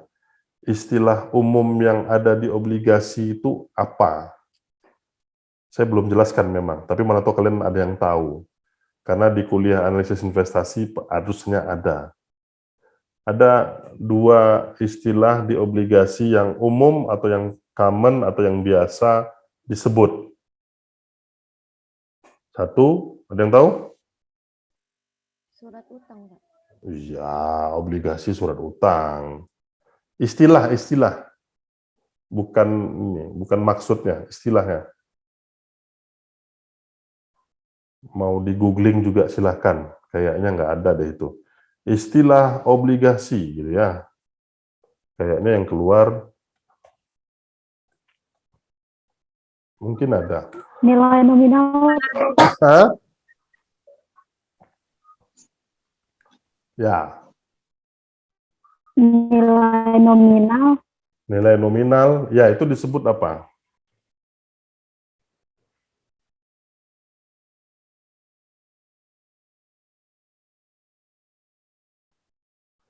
Biasanya yang dua ya kalau kalian googling udah kayaknya kalau di googling udah bisa menjawab.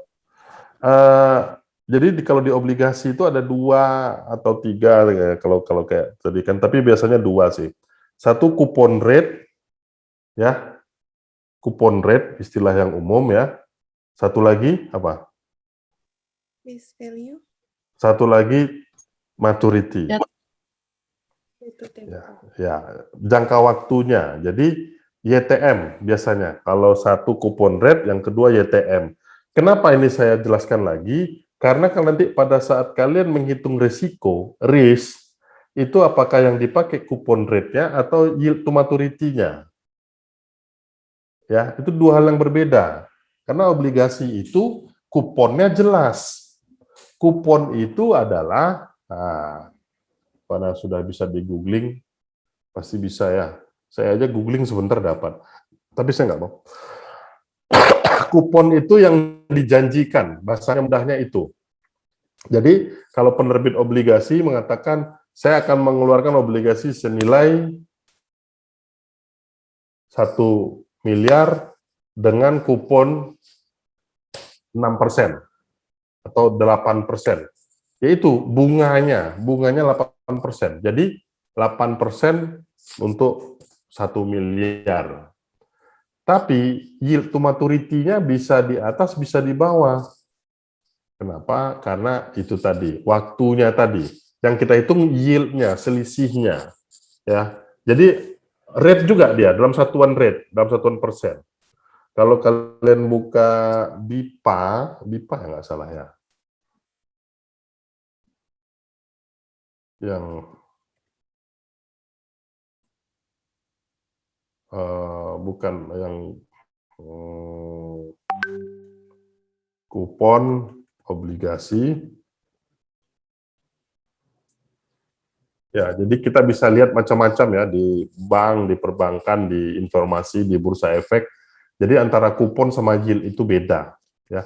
Nah, yang dipakai mana pada saat kita perhitungan? Yang kita pakai adalah yield. Yield to maturity. Jadi maturity poin penting itu yang kita pakai. Jadi bukan kuponnya. Karena kuponnya itu kadang-kadang tidak menunjukkan nilai dari obligasi itu sebenarnya. Ya, ini terkait dengan oh ya, ini semua kalian ambil kuliah ini konsentrasinya apa? Aset nggak? Penilaian aset nggak? Atau ada yang lain? Regional, Pak. Regional, oh macam-macam ya, bukan hanya aset ya. Oh ya, kalau di aset itu kalian nanti bisa nanti jelas perbedaan kita mau pakai yang mana pada saat kita menghitung diskon rate. Apakah YTM-nya atau kuponnya? Ya, itu tergantung itu ke valuation sebenarnya. Karena nilai dari obligasi itu bukan nilai dari kupon rate-nya, tapi dari yield to maturity-nya. Sudah.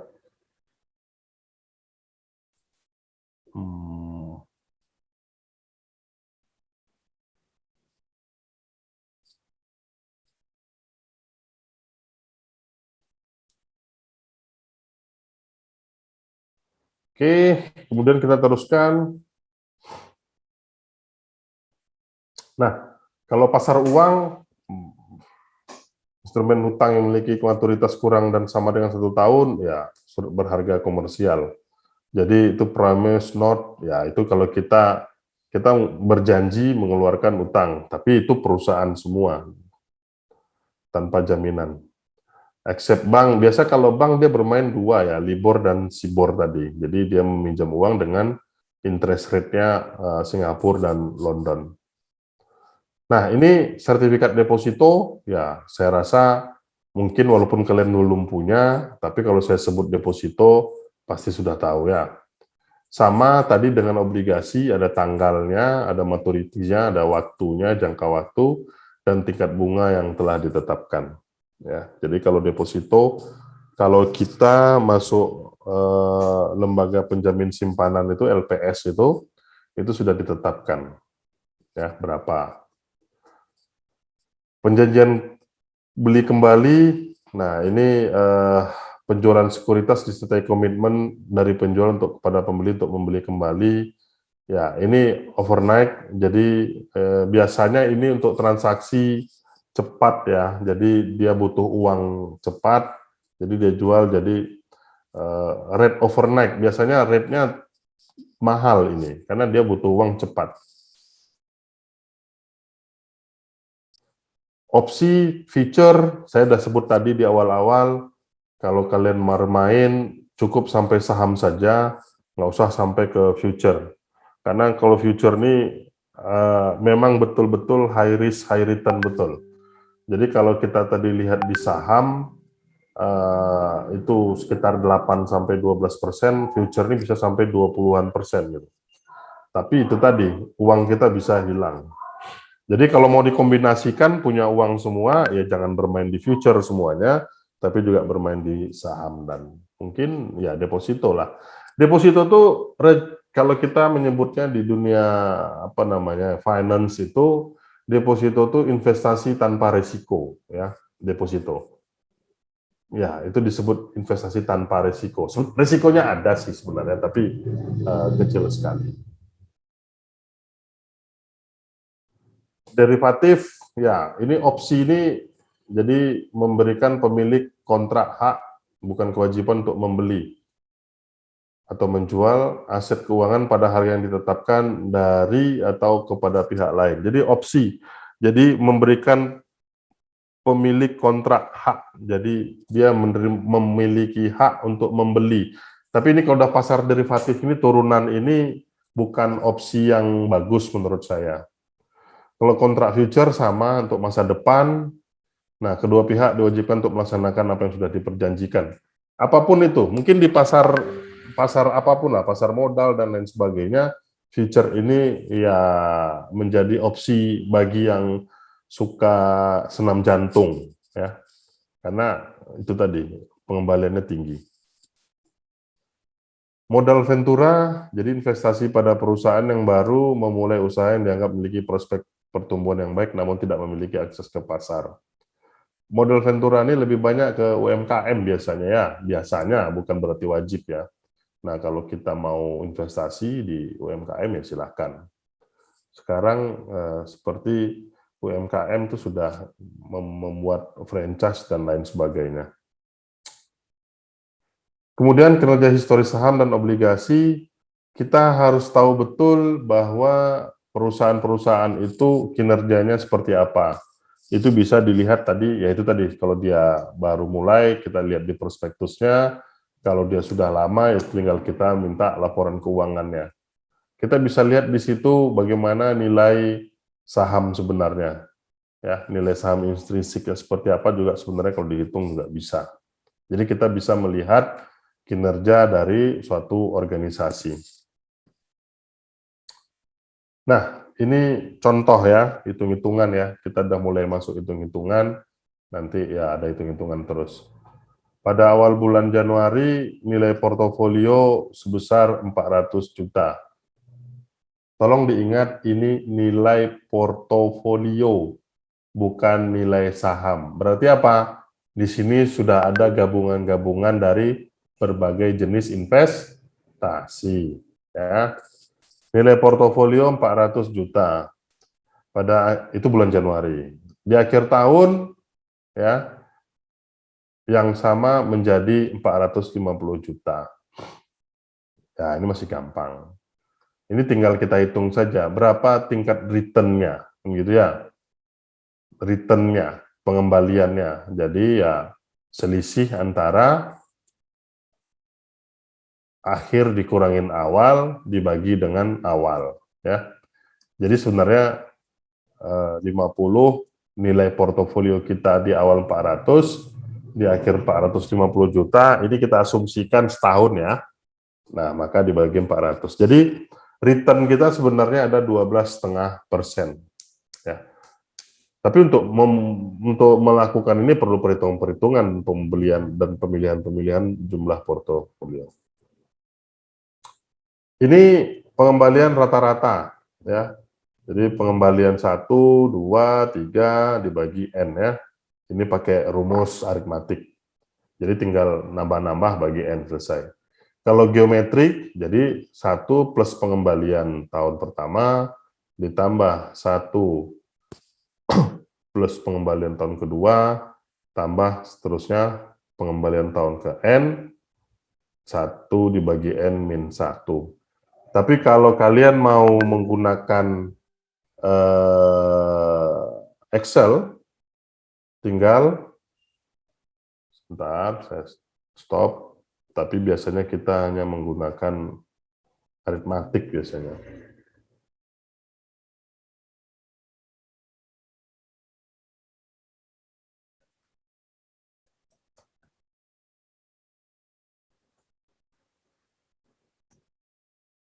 Ya, sebentar.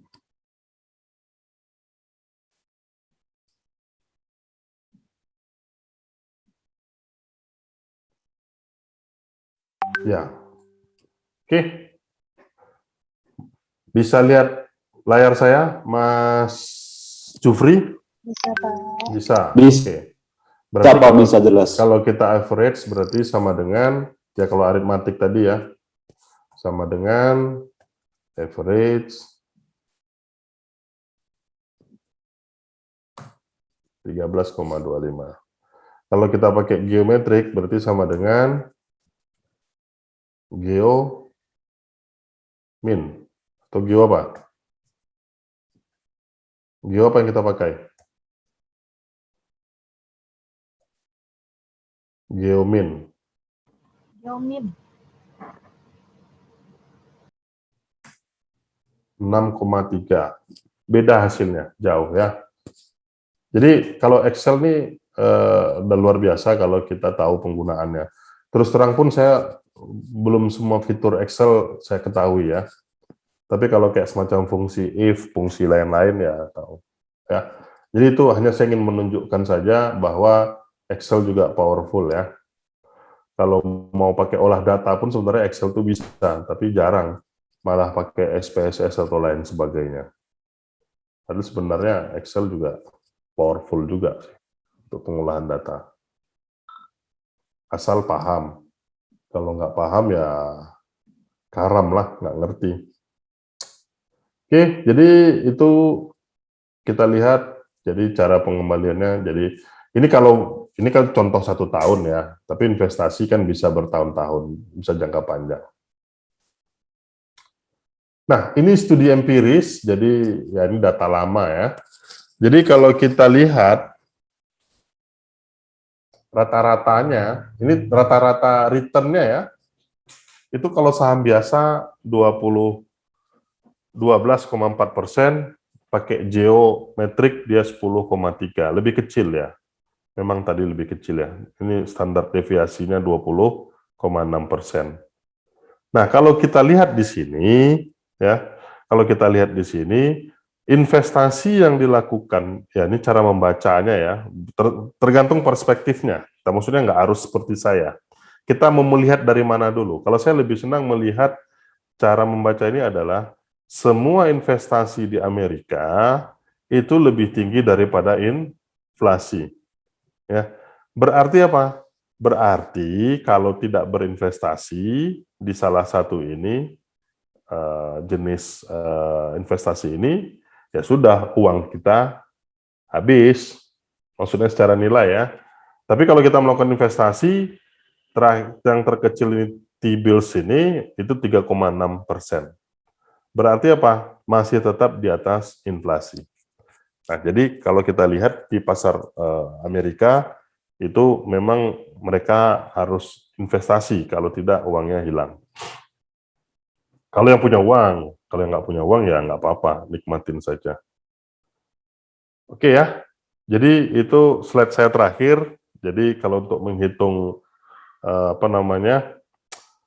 return atau pengembalian kita, studi empirisnya sama. Nah, tolong kalian ingat bahwa kalau kalian belajar manajemen keuangan atau belajar analisis investasi atau apapun lah itu, konsep antara risk dan return itu sebenarnya sama. Risk itu dari siapa? Dari sisi investor. Return itu dari sisi siapa? Dari sisi yang punya kewajiban. Dia harus mengembalikan gitu. Jadi sebenarnya risk and return itu sama. Kalau kalian baca-baca buku financial management, itu pasti bab yang membahas risk and return itu sama atau berdekatan. Tidak berbeda jauh. Oke, ada pertanyaan sampai di sini?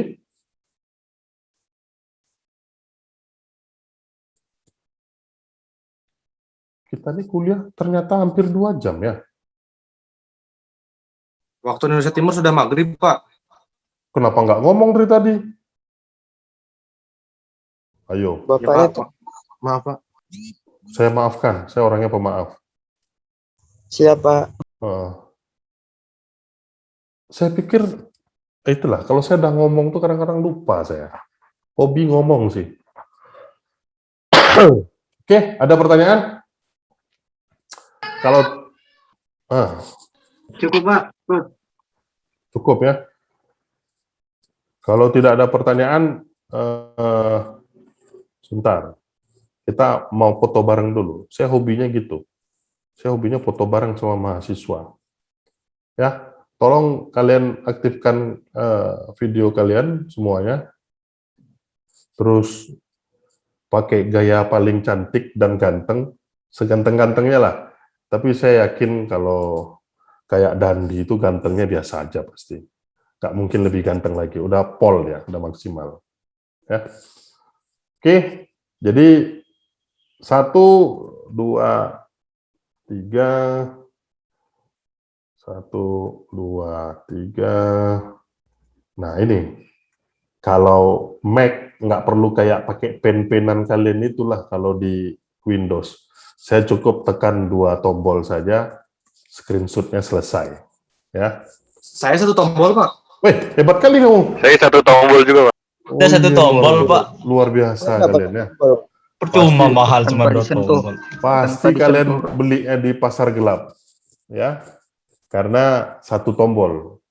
Kalian nggak punya 2 tombol masalahnya. Murah berarti. Ya. Ya, nggak apa-apa lah. Mahasiswa memang, saya dulu waktu mahasiswa masih kere kok. Makan aja berhitung saya. Beli aja kadang-kadang mikir. Beli tisu itu yang isinya 200 lembar atau yang 150 lembar. Waktu mahasiswa tapi. Kasihan banget. Iya. Nggak usah dikasihani. Karena mahasiswa saya udah 25 tahun yang lalu.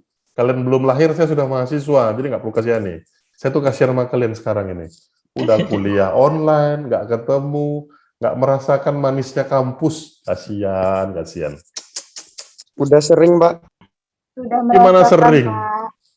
Udahlah. 4 semester loh Pak kuliah di kampus. Cukup. Kami 4 semester di kampus, Pak. Mana Nah, sampai bisa lihat 4 MacBook semester? Pro yang Pak Kios, 3 semester. Saya nggak nyombong. MacBook saya tuh 2. Ini 1 lagi. Ya, ya. Ampun, Bos, ampun. Giveaway, Pak. Giveaway ke saya, Pak. Ini saya bosan aja, makanya saya ganti yang baru gitu. Kemarin bilangnya rusak. Rusak ngece ya. Lah, kemarin Bapak kan bilang rusak. Rusak Udah, itu chargernya. Kalau ininya nggak rusak. Ininya nggak rusak. Cuma mahal rusak. Charger. Beli lagi, charger. Pak. Charger rusak yang saya beli laptop. Coba itu, bayangkan. Ya kan? Iya, Pak. Orang Kurang kaya. banyak sih. Iyalah. Oke, udah 5:30 saya juga mau pulang ke rumah, mau maghrib. Ini nggak tahu yang punya ide siapa ini kuliah Sabtu sore ini. Maunya 1 malam, biar sekalian malam mingguan kita bersama. Oke. Saya nggak ikut-ikut, Pak. Kalau mau rubah jadwal nggak ada masalah, saya masih open kok. Open rubah jadwal. Oh ya, 1 tolong ketua kelas, kita puasa, saya nggak mau ada kuliah gitu. Itu permintaan saya tapi, kalau disetujui nggak apa-apa. Maksudnya puasa saya tidak ada kuliah, jadi saya harapkan kita ada 1 kelas yang maju kalau saya lihat di kalender. Ya, tolong ditentukan ya nanti ya, ketua kelas ya. Rapat anggota diselesaikan lah secara Baik, Pak. bijaksana. Oke ya. Baik, terima kasih. Selamat sore, jaga protokol kesehatan. Salam sehat. Assalamualaikum warahmatullahi wabarakatuh. Waalaikumsalam warahmatullahi wabarakatuh. Terima kasih Pak. Waalaikumsalam.